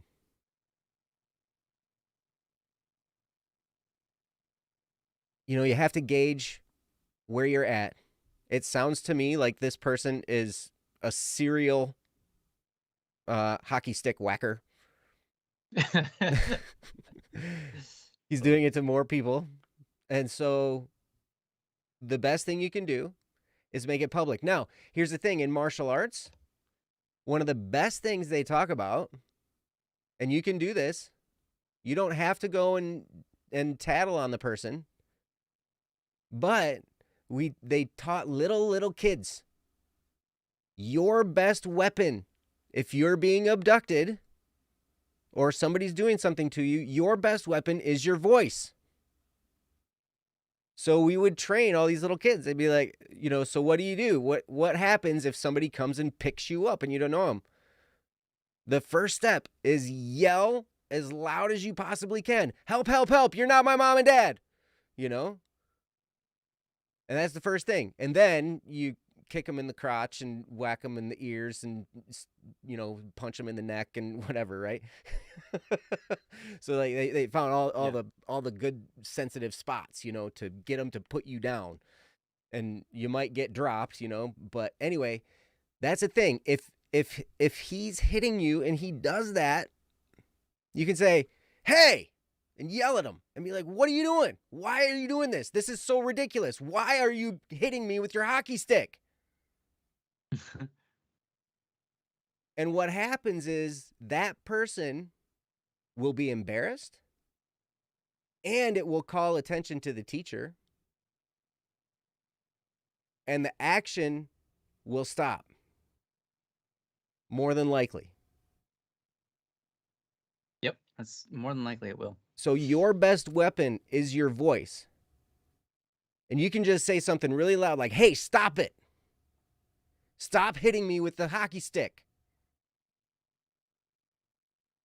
And you can even walk up to him like you're going to punch him.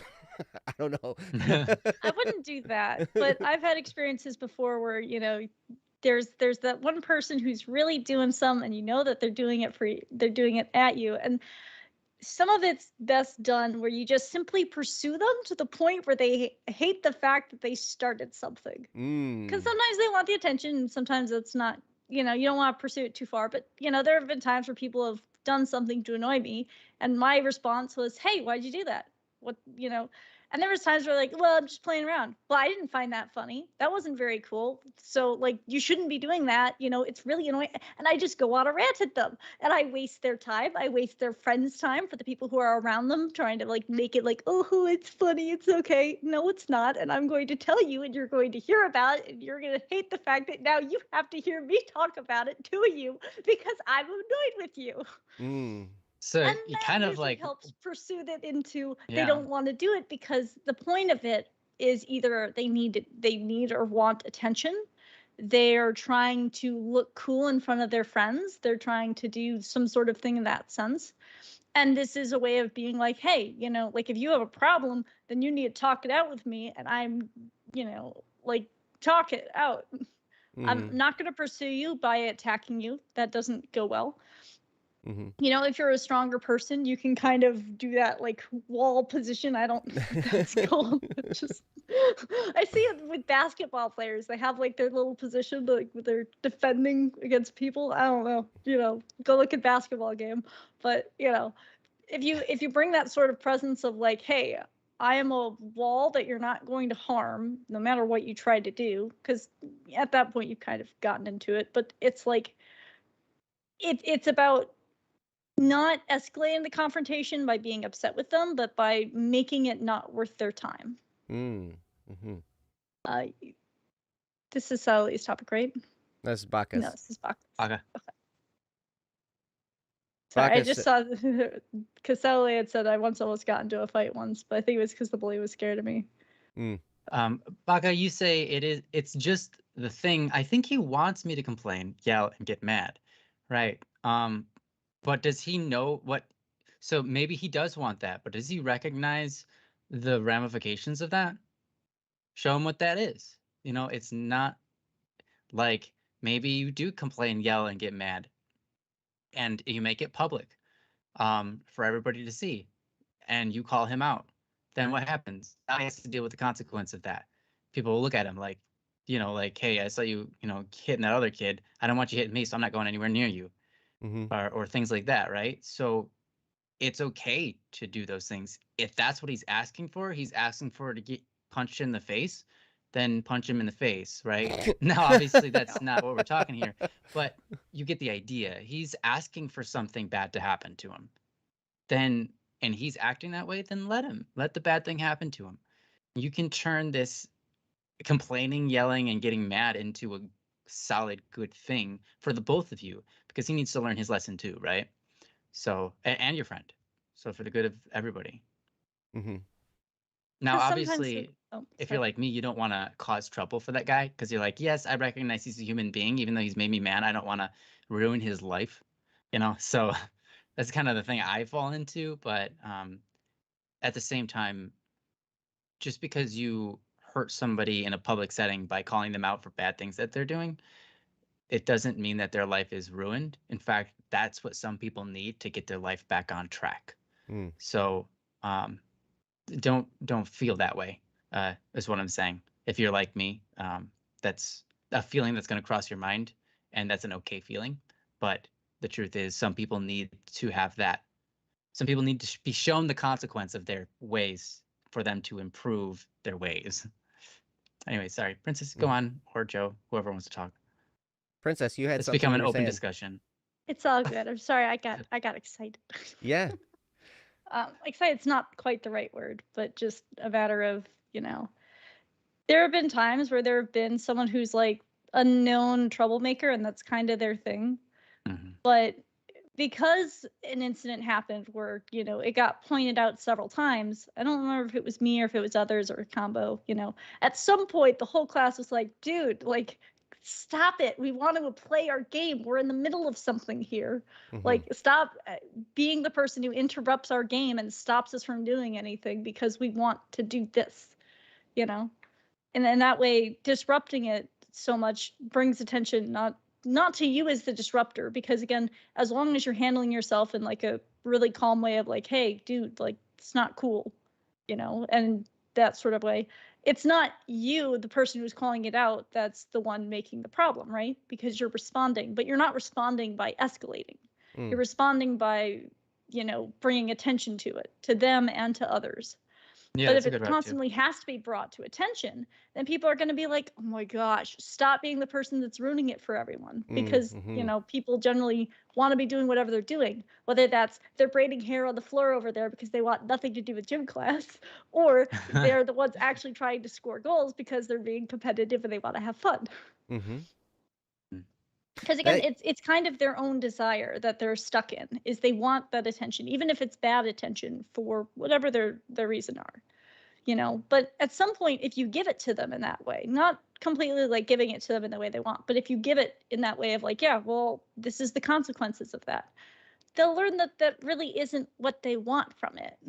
They want a reaction, but they don't want a reaction that's just, hey, dude, that's not cool. Yeah, they Followed don't want a by, reaction that's hey, negative for them. everyone's saying, hey, it's not cool. So that's all I've got. Those are some really good points. And one of the things you said in there, Princess, reminded me of another option that you have, Baka, and that is if it happens, and one thing you can do is just stop playing the game. You just individually stop playing if it happens a bunch of times, and then just go sit down. And then the teacher will be like, hey, what are you doing? And the question will get raised. And then the teacher will approach you, and then rather than you being a tattletale, you'll just be explaining to the teacher why you're sitting down. It's like, I don't want to participate with that going on. So that's an option. Another option is give them a big old handshake. Handshake, that's right. No, if it gets to a point, now here's the thing. One option, and it's not the best option. You can whack them back. Freedom of expression, right? If it's bad enough, sometimes that's the other thing that gets taught. You want to end the conflict as quickly as possible, and in the best way as possible, with the least amount of damage as possible. Now, that's the opposite of what they taught us in Krav Maga. In Krav Maga, they were like, you want to end the conflict as quickly as possible by inflicting the most possible pain as possible, right? Like, so, and this is how pain you do it. Pain requires them to be alive, so. Yeah, right. And that was one of the things, though. So they were like, we're going to train you how to kill somebody with your bare hands. Here's the thing you have to understand. If you kill somebody, there are many consequences to that. Right? If you take physical action against this person, there will be consequences. Okay? And you probably won't like them. So you have to gauge the situation and understand if it's worth it to take that kind of action. I don't think it would necessarily come to that, Baka. I don't think you have to do that. I don't think you have to take physical action against this person. But, those are some great options that you can do. I love what Princess had to say, I love that, be the kind of annoying person that's just like, hey, and then they really don't want to do it because, yeah, that person's a nag. If I pick on them, it's just going to be trouble for me. I don't want to mess with this person anymore, right? It's not fun for me to mess with this person. Now, if they're trying to get a rise out of you, if, like what you were saying, Baka, you said, it's just a thing. I think he wants me to complain, yell, and get mad. And then you also say, this sounds weird, but I can put up with it. The physical act of violence is not right, and I'm more worried about my friend. Okay. So then It needs to stop somehow. We agree with that. It needs to stop. You have some options on how to stop it. And probably the best way is to call attention to somebody who has authority in this situation. So, like your teacher. And you don't have to sound like a tattletale. There are some ways to do it, but I don't know. Ryan, did you have anything else? I I mean, didn't even let you talk yet. I mean, we haven't kinda- talked at all. That's fine. I'm just kidding. I'm just kidding. Um, honestly, I don't have much. I just want to say one last thing. Like, you have so many options. And I think all of them are good that were mentioned here. You pick whatever one is right for the moment. You know, another option is very simple. If you see him picking on your friend, you just say it out loud. Like, excuse me, could you please stop blah blah blah to my friend? Mhm. And if you say it loud enough, the teacher hears it, he'll recognize, okay, something just happened over there, and that just happened, you know? And so, I mean, it's as simple as that. If you want to do it that way, there's so many different ways you can do it. So, It looks like Baca um, has brought it up to the teacher. yes, I read Okay. that. All I right. brought it up to the teacher. They're aware of it happening. You're just afraid for the friend. Mhm. And I totally understand that. And I think it is right to stop it before, or to be worried about stopping it. Wow. To be worrying about stopping it before it affects your friend in such a way that your friend explodes. Because Mhm. once your friend explodes, I've seen this happen many times before. The person in trouble is the person that explodes, not the person who actually caused the person to explode. Yes. That was always the way it Um, was with me and my brother. My brother yep, would pick on me until I got so mad, and then I'd clock him, and then I would get in trouble. yep, yep. I only ever got in trouble at school one time, and it was because there were two people holding my hands behind my back, while a third person, a female, tried to shove paper into my mouth. And I was like, this is dumb. And the teacher was in the room, and he didn't see any of it. And I made noise. He didn't respond. So I was like, okay, I'm taking it in my own hand. And so I was like held with my arms behind my back, but not like twisted like this, just normal.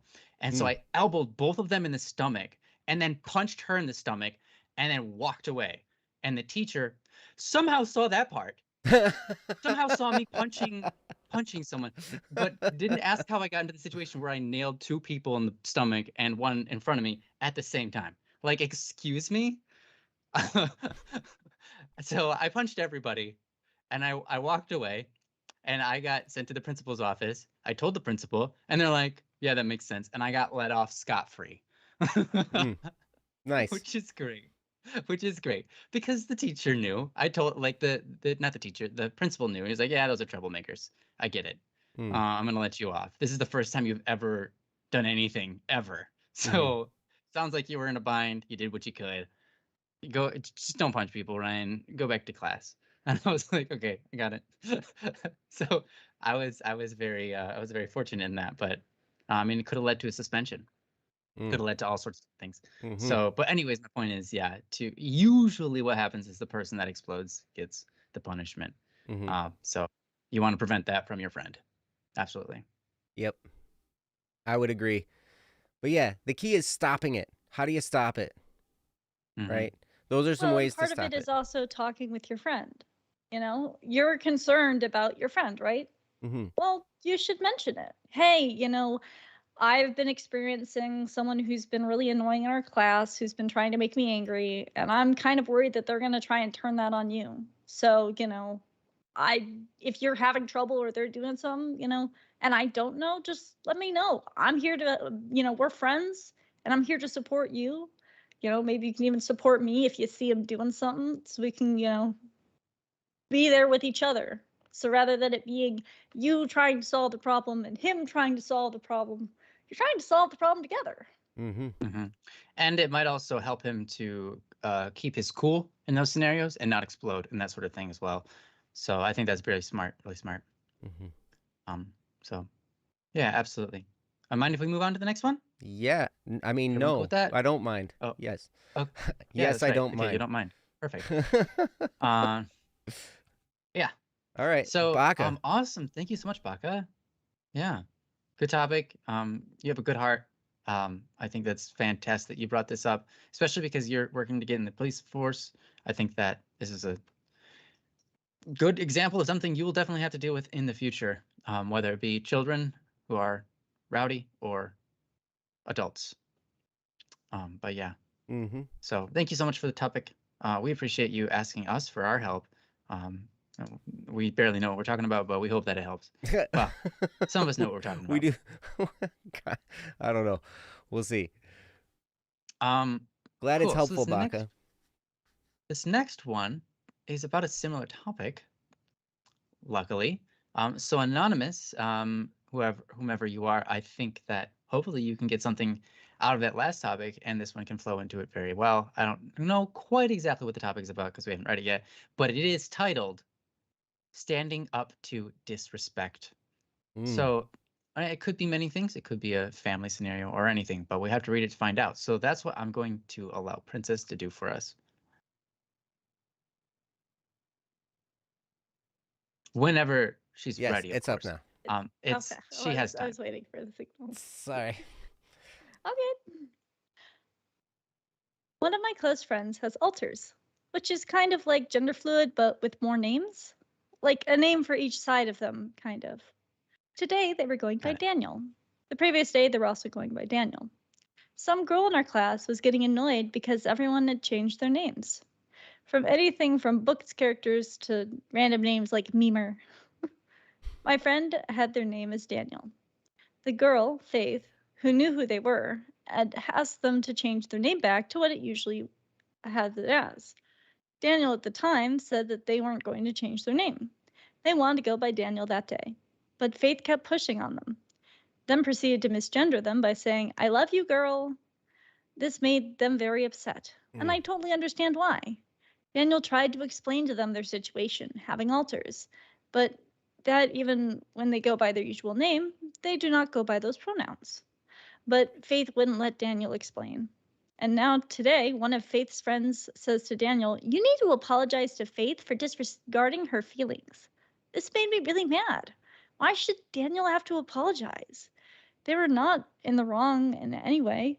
They were the one that deserves an apology. Basically, my main question is, what do I do in this situation? And how can I better support my friend? If I'm anonymous.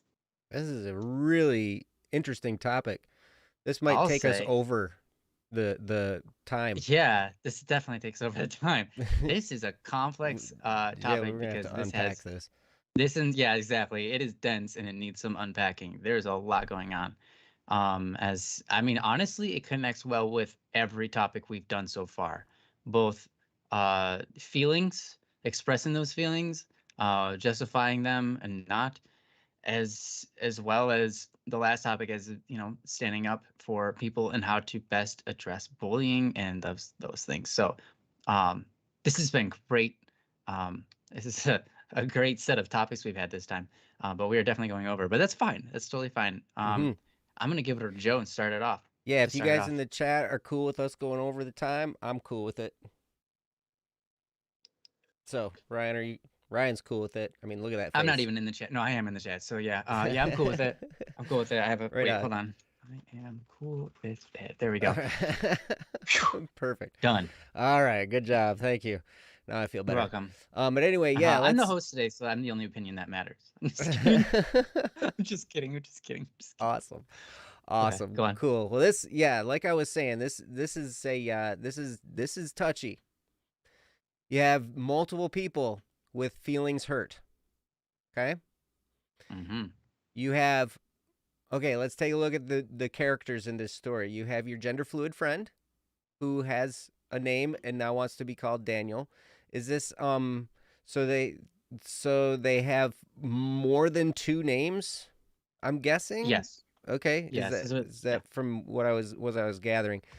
So there are multiple names. Now here's the thing. Coming from Faith's perspective, can you understand how that might be confusing and frustrating?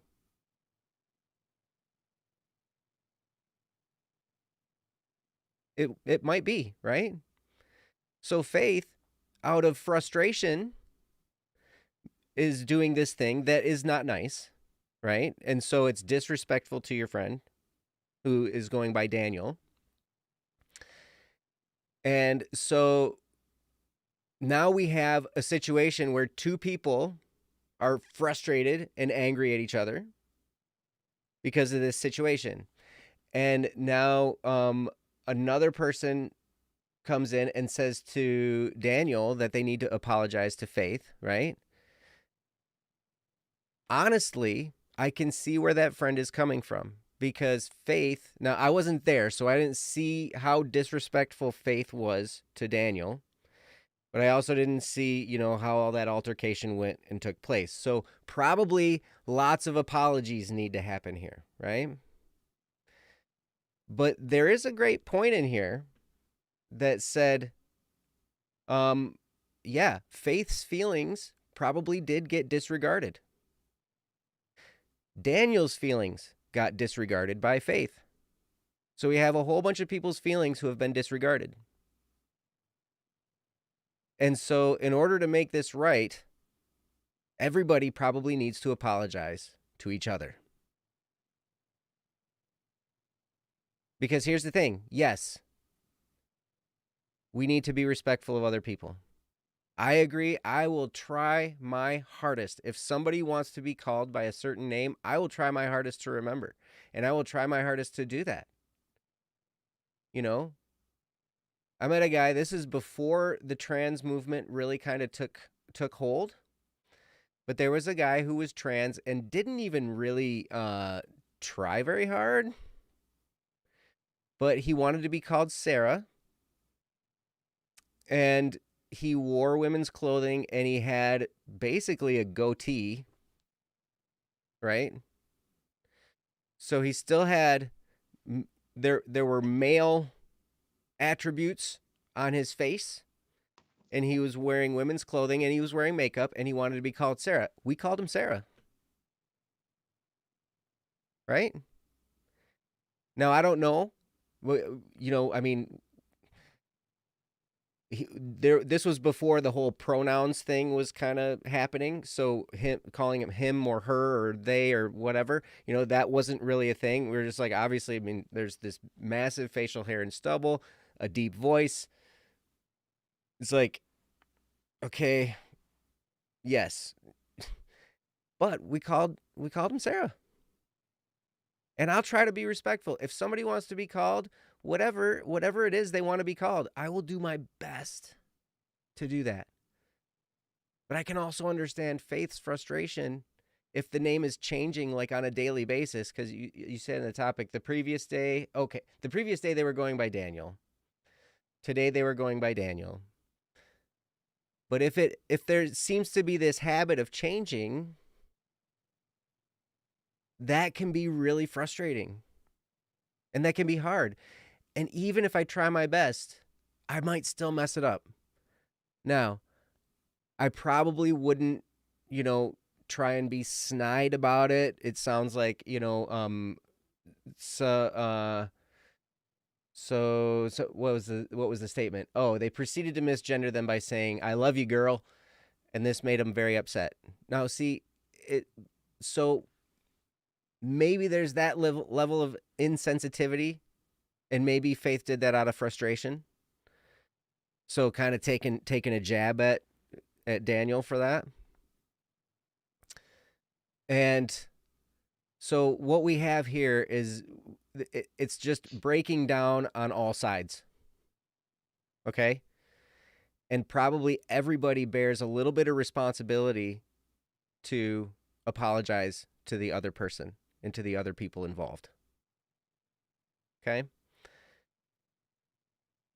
We want to be respectful of everybody. And we want to be understanding of everybody. And so I can see from both sides how there was frustration, how there was offense taken and offense given.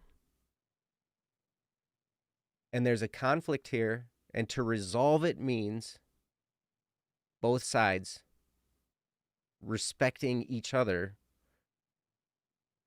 and reconciling with each other. That may not be a very popular response. but I'm sorry. You know, I mean, we all need to try and respect each other. Just as I try and respect a trans woman who wants to go by she, or maybe they're transitioning, right? I will do my best. I'll absolutely do my best to respect their wishes. And at the same time, though, it can be hard. And I might make a mistake. Even in my heart of hearts, I might screw up. And that might be frustrating. Okay? But, you know, if I mess up and somebody then jumps all over me about it, then now I feel like I'm not being respected either. So we all need to be respectful of each other, if that makes sense, right? And so before I get myself in any more trouble, I'm going to turn over to Ryan, and he's going to clean it all up. So, Ryan? All right. Take it Good luck away. me. I don't think you get yourself in too much trouble. All right. Honestly, I will say a very similar thing to Joe, as Joe did. I absolutely understand. As you said, they were not in the wrong in any way. They're not the ones that deserve. Sorry, they're the ones that deserve the apology, and I respect that position because sometimes in life we hurt each other, and technically speaking, no one's done any wrong, but we've all been hurt. There are times when none of us have acted out of ill will, have sinned or anything. Like nothing, and it just ended poorly because of a mistake or because of a misunderstanding or anything. Sometimes I think that what happened in this case is probably started with a built up frustration, like Joe said, built up frustration in this person named Faith, right? They keep on getting confused of what to call people. They just want everybody by one name so they can call them one thing. That's not an evil request. That's a normal, like, it should be okay to request that, right? That's not evil. It's nothing. It's not saying it so they can hurt people. It's legitimate. It's fine. But then when they were denied that, maybe this is where they fell, right? They were denied that, and so now they got shot down. Their frustration is just left to build on itself. And so then they let that frustration out, right? And same to your friend.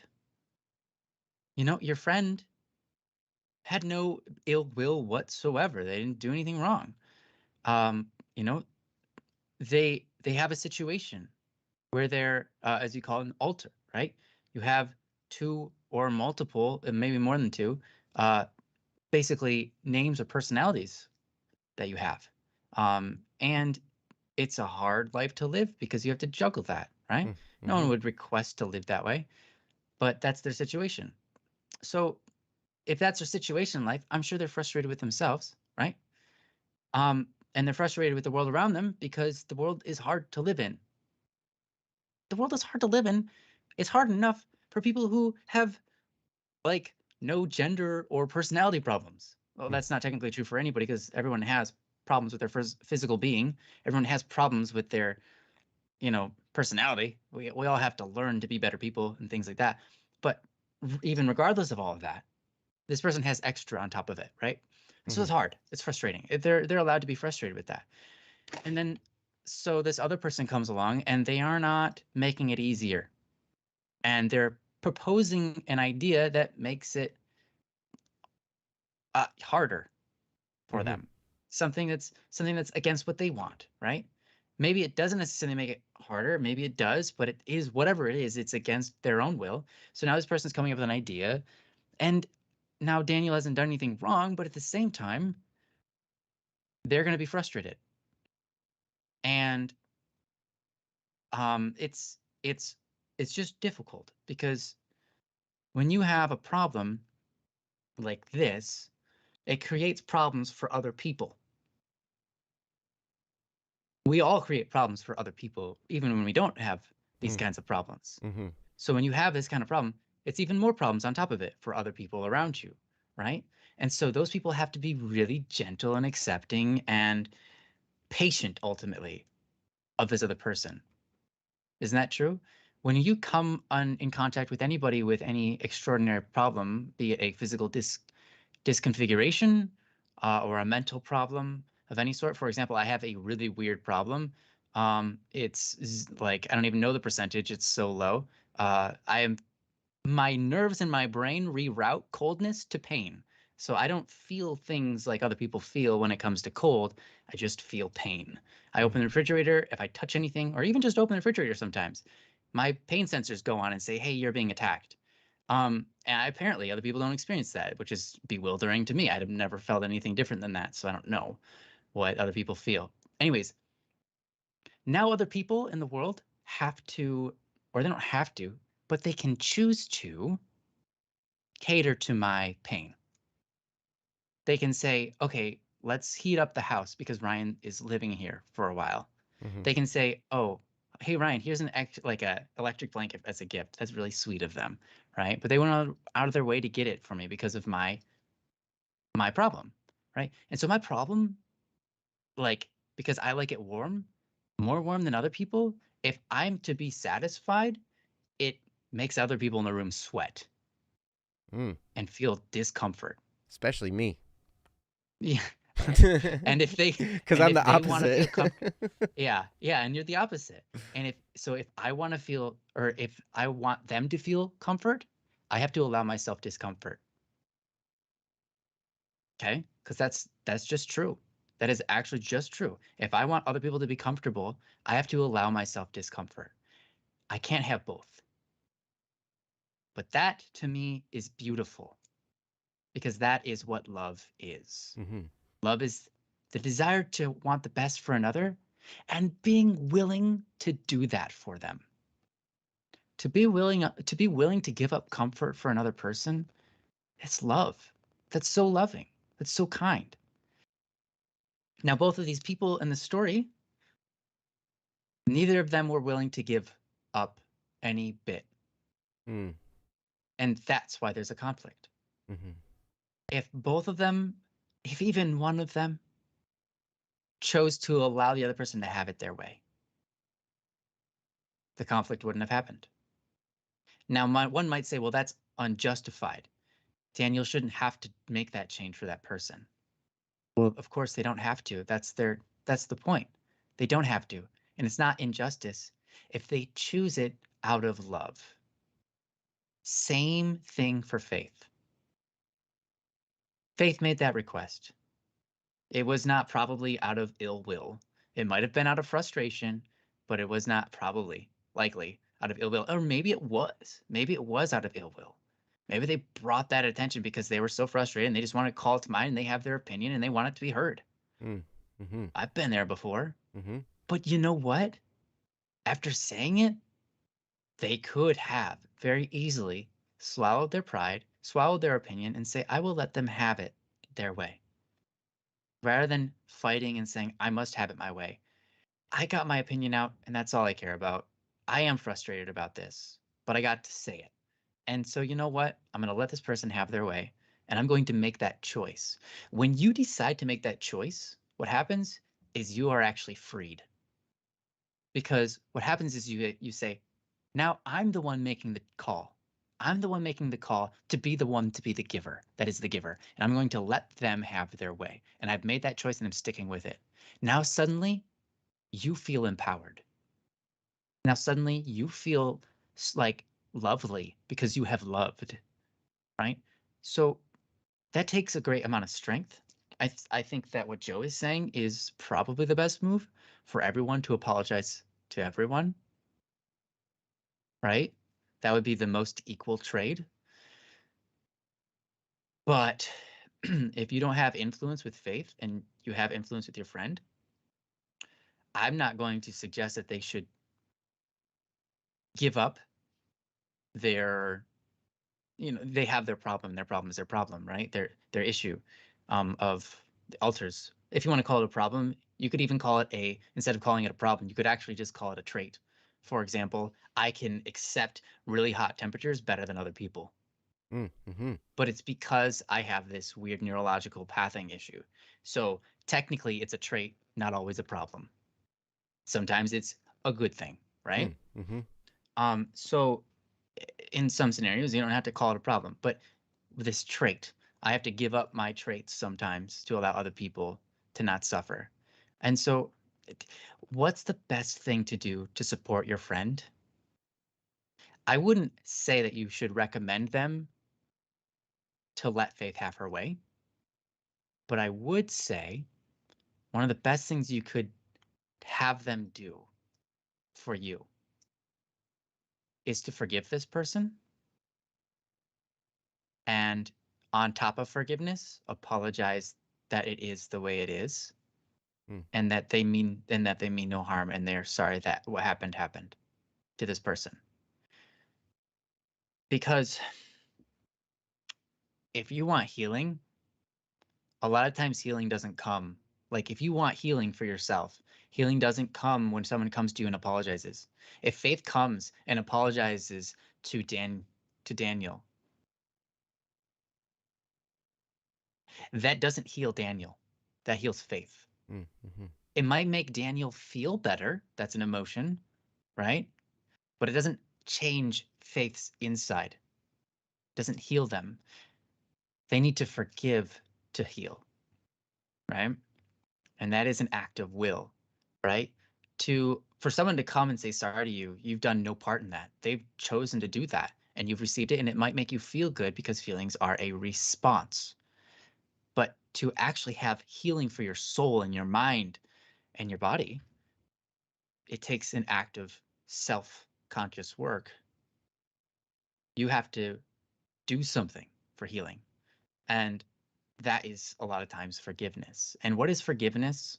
I think there's no man better to describe what forgiveness is than Joe himself. So I'm going to give it over to Joe and allow him to continue. Wait, what? Yeah. I got to describe forgiveness now? Yeah. Yep. Oh, Princess, did you have something you wanted to say? I'll do it after you describe what forgiveness is. Oh, okay. Yeah, let's see. Forgiveness. Forgiveness is the route of healing for the person who has been harmed. Right? There are some ways to do this. I've had to do a great deal of forgiveness throughout my 29 years of my life, with lots of people and lots of different experiences. The best lesson I got in forgiveness was is a Catholic program called Healing the Whole Person, and it's by the John Paul II Institute, I think. It was kind of an expensive program, but I really needed to have this happen because there was a lot of really, really much nonsense going on in my life. And I talked to my priest about it, and he, recommended this program. And at that point, I was like, I'll try anything because this situation is horrible. And, we need to resolve this. And really, forgiveness is the key. Forgiveness. See, because here's what will happen. If we don't forgive, if we hold on to these things and we don't forgive people, we can live our lives. That incident that happened, that we were injured by, we will build up a wall to protect ourselves from that happening again. And I still do this. You'd think I know better, but I do this. And I have to conscientiously remind myself and pray and meditate and think about the incident and forgive the person. And I have to relive the pain of the incident and forgive them while I'm feeling what I felt in the incident. Does that make sense? I have to embrace that I was hurt.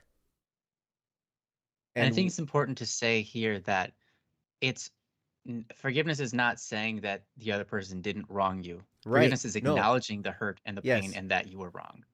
Absolutely. Absolutely. Yep. And it's not letting them off scot-free either. It's not letting the perpetrator off. Like, I mean, I remember one time we were talking about forgiveness, and we must have given the wrong impression that forgiveness for somebody who was like, some kind of sexual predator or something, like they should not have to go to jail. They should just be able to go scot-free or whatever. No, that's not forgiveness. Because, when somebody does something wrong, there are consequences, and those consequences need to be owned up to, right? So, and we have this happen, like if we go to confession, Ryan and I are all three, Ryan, Princess, and I are Catholic. And so if we go to confession and we did something that was like illegal and criminal, and we tell the priest about it, the priest is going to say, well, you need to turn yourself in, because you need to accept the consequences of the thing that you did, right? Like, that's because that's true. But right, what Ryan said is absolutely right. Forgiveness is not saying, oh, no big deal, it wasn't, hey, no problem. That's how, if you were around for the first little bit where I was talking about anger and how I, suppress it, that's how I would respond. But the forgiveness wouldn't happen. I would just be like, nope, it's okay. And I'd just let it, I'd just bury it and not acknowledge it anymore. That creates problems, because now I'm a walled up individual and I'm not expressing myself fully as the true me. And so what I need to do then is go back in my mind to the time when I was hurt, re-experience the pain, and I don't have to say this out loud to the person. I don't even have to make contact with the person. But in my heart, I can say, that was wrong. That really, really hurt me. It messed me up, and it hurt me really bad. And I forgive you. And there are things you can do if you're a praying person. This is a really good time to pray, to ask God to forgive them as well, and to pray for him to seal the forgiveness over the whole situation and heal the whole situation. But forgiveness, like Ryan was saying, it doesn't necessarily always reconcile the difference. And it's not for the person who, was the perpetrator. If somebody hurts me, I don't forgive somebody for their sake. Now, if it's in the process of them repenting and me forgiving and we're reconciling, then my forgiveness is for both our sakes. But if it's me forgiving this person and I'm on my own, that's for my healing. That's not for the perpetrator's benefit. Their route to healing is repentance, is feeling sorrow for what they did wrong, and feeling sorrow for the fact that somebody else got hurt and that they hurt that other person, and resolving in their mind to say, okay, I don't want to do that again. I don't ever want to have that happen again. And so I'm going to look at ways that I can change how I live to avoid doing that again. That's repentance. And that's the way somebody who has wronged another person, that's their route to healing. So I don't know. Was that? Yeah, that was very adequate. Thank you. I have one other thing to add on to that from my experiences of forgiveness. In very similar tandem with Joe, going back into those experiences, feeling those pains again, and just saying, "I forgive you," or even just, you could even say, despite all of that happened between us and how you wronged me, despite all of that, I really want the best for you in your life. Like, legitimately want that, right? That's loving. And forgiveness and love go hand in hand in that scenario, right? But one thing that I often think of, and it was put into words recently by a priest at a mass. So sorry, this is so much about that, but it just kind of goes hand in hand. is misericordiae, which is the Latin for mercy. Mm-hmm. Misericordiae is 2 words. You could probably guess the first one, misery, right? Mm-hmm. Second one is cordiae, which core is the word for heart, your core, right? There's another word for core, which is kolpas, but that's a different thing. It's a different kind of core. But regardless, misericordiae is to have a heart for the misery of others. Mm. And when I am forgiving someone, a lot of times looking at a situation from their eyes, to ponder their woes and to ponder the consequences that are interior that will come to them because they have done this thing against me. Because I know for a fact from the times I've done things against other people that were not good, that creates a spiral of bad things for me. It is a type of karma, but it's really just who I am as a person and how I grow and develop into a worse and worse person or a better and better person. So I look at that and I look at their future based on what they've done for me, and I feel bad for them. Mm. And in this pity, right? Pity is a good thing. Everyone says, don't pity me like it's a bad thing. Pity is a beautiful thing, right? It's a beautiful thing. To pity someone is to render your feelings for that person in such a way that you care and you look at their dismay or their situation and you feel bad and you want it to be better. That is a good thing. That's something that's good that humans have that ability to do that. So to pity them in that way, to feel bad for them, recognizing what they have done and what misery they must have felt to get to that point and what misery they will continue to feel because of what they have done, helps me to forgive because it puts me in a position where I'm no longer trying to lord over them that they've done something wrong to me and they owe me back. I recognize that it's in my best interest and theirs to be better people in general. And I can only do that by allowing them the freedom of having to do that. And sometimes that is creating a consequence, and sometimes that is allowing a consequence to be to not be had, right? Mm. And if that's in my power, I can make that decision and hope that and pray that I'm right. But regardless, my forgiveness is a lot of times in this sense of misericordiae, mercy, right? To have mercy on them, to recognize the pain that they put themselves in their doing me wrong, and having misery for them and their misery, right? So it's Mm-hmm. it's kind of it's weird. I hope hopefully that was explained in a way that makes sense. But yeah. Anyways, back to you, Joe.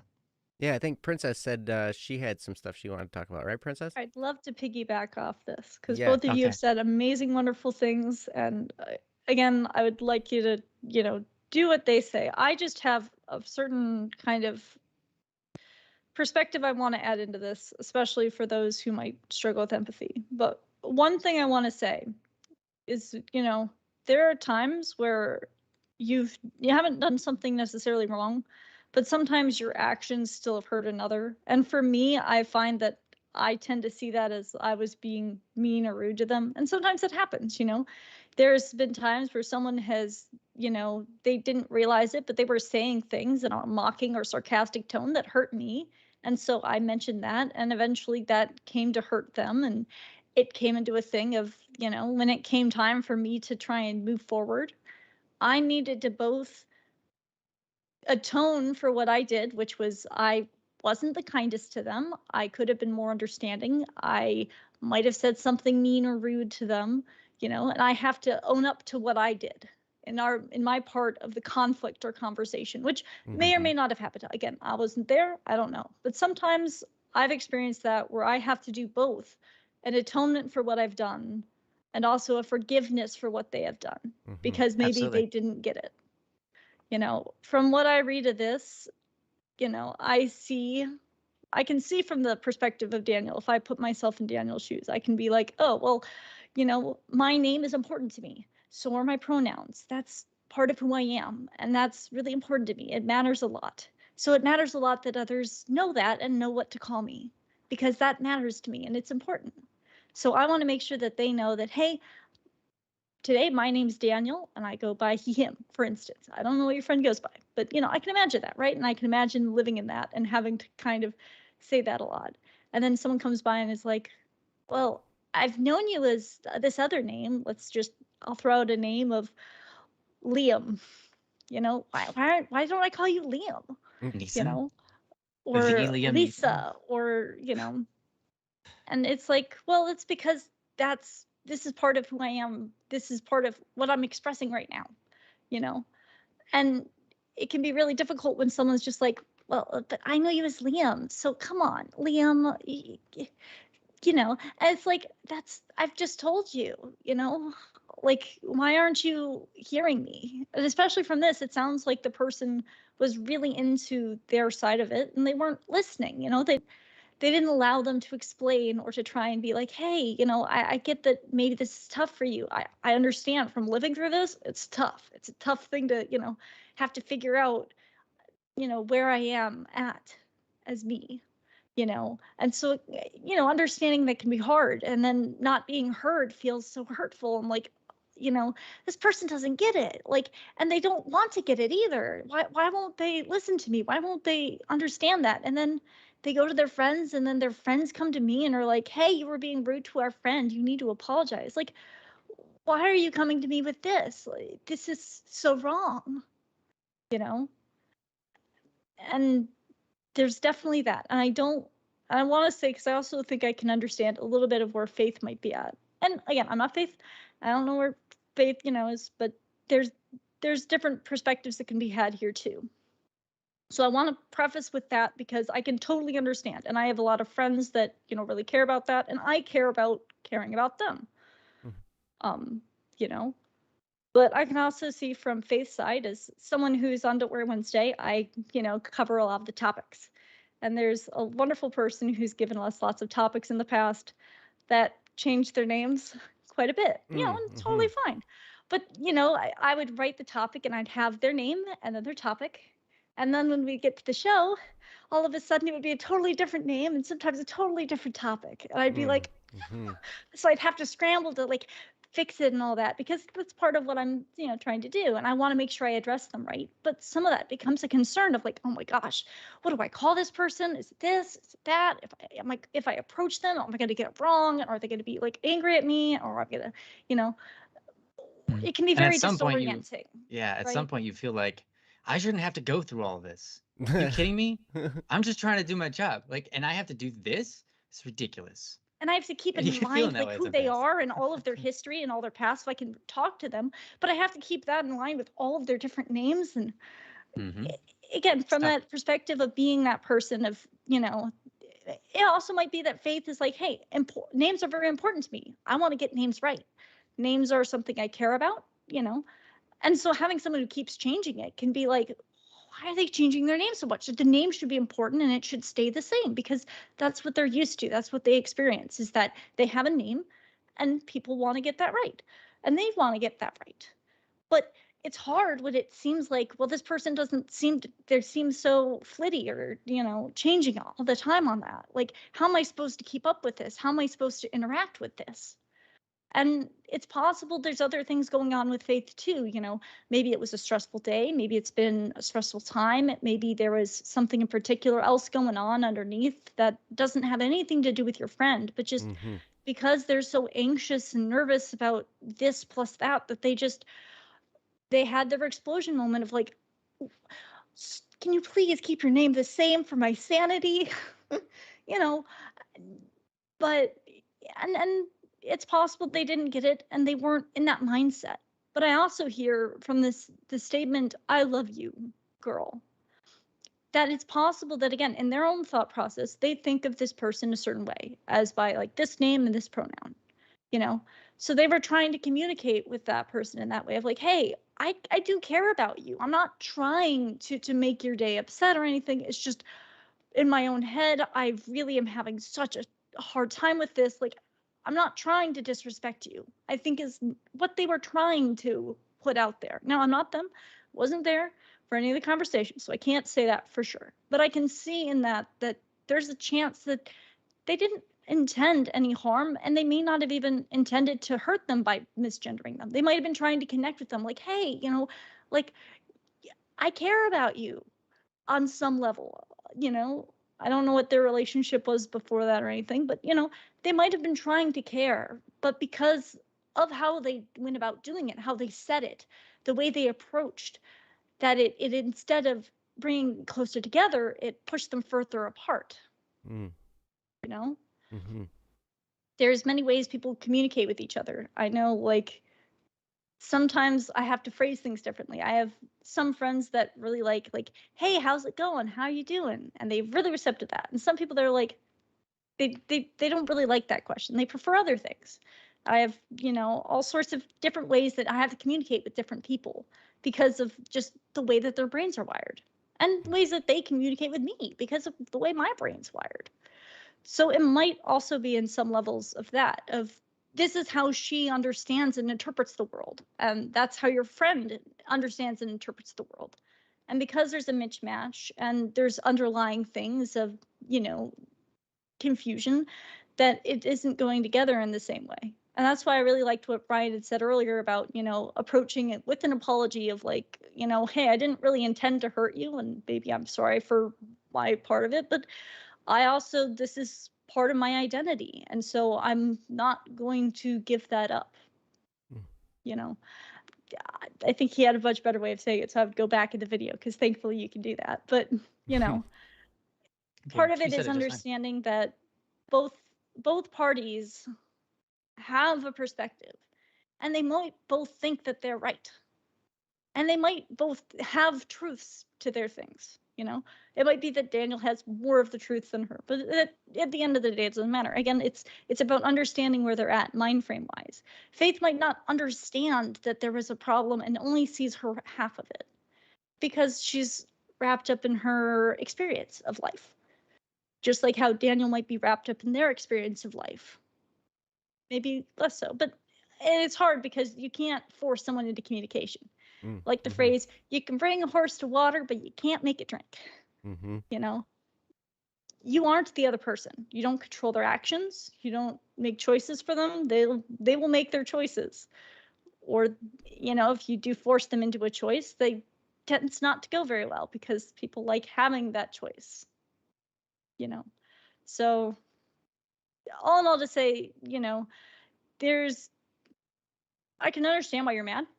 And I totally get that. And it's good to help your friend and support your friend by, if someone is doing it and being rude, to try and de-escalate it, to be like, and reassure them that that you care about them, that you're their friend, and that you respect them. Because that often helps for someone who's got a lot going on in that realm. It's helpful to have people who care about that and show that they care. But it might not be that Faith is intending or trying to hurt or attack your friend. It might be that they're just trying to communicate in a way that doesn't match up because they don't understand. And hopefully in that you can have a better ability to forgive them and have mercy. Because sometimes knowing that the other person doesn't mean you harm helps. I find it does. If someone's intending to hurt me versus someone was like, I mean, I have friends who sometimes say my name wrong on purpose to my face. And I tell them not to. They still do it. But, when it actually crosses a line, they're like, well, I just was trying to lighten the mood. I was trying to be funny. I'm not trying to hurt you. It's like, okay, I get that. But also you have to hear me out that it does, And I think probably in this case, both people's feelings were hurt because they had importance in this. They might both have an importance about names. Faith might be really important about names for, a personal reason, or. Well, her name's Faith, so it's a pretty good name. That's a good name. Daniel's also a good name. I'm sure they have many good names. But, it might be that they both find that really important. And so that's why they had the clash. wasn't because one wasn't thinking that names aren't important, but rather they view the importance of names differently. So they had that trouble. But again, I wasn't there. I don't totally know. I could be talking kind of, nonsense to you, but my hope is that you can see that there's a world in which both of them have their side and that they weren't trying to hurt one another. Mhm. Mhm. So that's all I have. Yeah, thanks, Princess. I just want to piggyback off of that with one last thing. I'll get over to Joe and see if he's got anything he wants to add, but I do want to keep this short because we're definitely over time. But as long as you guys are okay with it, that's good. The quick thing I want to say is this. This is something that I've done in the past, and your question was, what do I do in this situation? How can I better support my friend? Okay, this is something that I've done many times. I've found it very effective. I would recommend it. Talk to Faith privately and talk to your friend privately. Yes. Both of them privately, away from each other, and get the full story, full understanding without arguing with either of them. Just let them talk it out to you and explain everything that's going on in their head and in their heart. Okay? Then from there, you've allowed them to express that. You've gained their comfort and what's the word? Trust. From there, you can help to mend the relationship. You can bring them back both together, and you can even say, like, look, this person didn't mean to cause you any problem, and you didn't mean to cause them any problem. Neither of you meant any harm. This is just something that happened because you both care about names, or this is just something because blah, blah, blah, blah, blah, right? And you can spin it in a positive direction by doing that and help them re-engage as friends. I've done this many, many times for different friends in the past, and it has a pretty good success rate. Not 100%. There are some people who will, just because they want to be a rebel, just because they saw what you were trying to do, they decide to do it again, go against you. There are people who will do that, but chances are that they're not going to be that way. So I would go to both of them individually. Let them talk it out to you. Let them explain their story and why they said what they said and how they felt about it. And if they feel sorry or if they don't, let them say it all, and do not put them in a situation where you're their enemy during that time or even after. Just take what they say and say, yeah, that makes sense. Oh, I can see how you would see it that way. Oh, yeah, totally. You say those things, right? Because that's all that needs to be said. If they have an issue, recognize that, first of all, your friend here has an issue with their brain. It's totally possible that someone else has an issue with their brain that they just do not connect well because this person can't physically in their brain understand, or they just haven't come to understand yet. And the other person has a different problem, and they need to be understood, or else they're going to be hurt. And that's really hard to deal with. Like, you have to understand me 100%, or I'm going to be hurt by you. It's like, rough. That's rough. That's a lot of responsibility for the other person, right? So, of course, that person's going to get hurt. Of course, they're going to need someone to stand up for them, and that's you.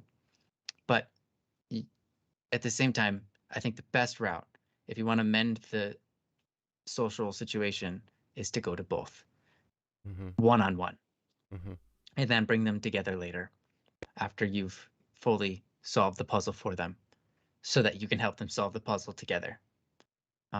That's a lot of times what it is. Anyways, Joe, did you have anything you wanted to add? One thing, and it comes from you. There's a great Static P song. I was reminded of this line recently. Oh. Don't let your heart be hardened. What's going on here? Idle bombing. Is that from the idle bombing? Okay. When there are times we want to stand up for ourselves, and it's right to. Nice. We are individuals. We are all valuable, right? But like Ryan said in his first portion of this, this is going to take a degree of humility from everybody. and a stepping outside of ourselves to try and understand the other person's perspective. Anytime that we hold so tightly onto ourselves and our idea and our stuff that we want and the way we want things and everything like that, and we can hold on to that so tightly that we close ourselves off from the rest of the world. And while, yes, people do things that hurt other people, every single one of us is going to experience hurt. Every single one of us. And every single one of us is going to hurt another person. It's going to happen. We're going to do it unintentionally. Sometimes we're going to do it intentionally because we're angry or frustrated or whatever, right? But in all this mess, the main key is what Ryan was talking about. It's humility. Don't let your heart be hardened. Try to understand. And remember that all of us are people and we're all trying to get along as best we can. And sometimes, like Ryan was just talking about, sometimes people are going to go the opposite of you just to spite you. Mm-hmm. That's going to happen too. But if we can relax a little bit and just understand, try to understand where someone else is coming from. Imagine if both Faith and Daniel in this situation attempted to understand where the other person was coming from. How much smoother would this whole thing go? If both of them did that. Right? It could be one of the most beautiful reconciliation times ever. But that's what it's going to take for all of us. The more times we get up on our soapbox or our high horse or whatever, that's danger. There are appropriate times and places to stand up and spout and protest and, dig your heels in and not give an inch, right? There are times for that. Mm-hmm. But even then, don't let your heart be hardened. Very true. Soften your heart a little bit. Everybody. We can all do that a little bit. And bring a little understanding and grace to the world around us. And that's all I have. That was beautifully said. Perfect ending. Thank you all so much for joining us, for staying late with us. Mm-hmm. It's nearly 11 p.m. our time. So congratulations. Don't worry, Wednesday marathon. Yeah, every one of those topics we put a lot of time and heart into. So thank you so much for submitting the great topics. All very, very, very good. And worth talking about. I'm sure that even if you're the only one, or even if you submitted the topic, it doesn't mean there's probably a lot of other people in the chat who benefit from it. So, including us, who are the ones speaking about it. So, we appreciate you bringing these topics forward.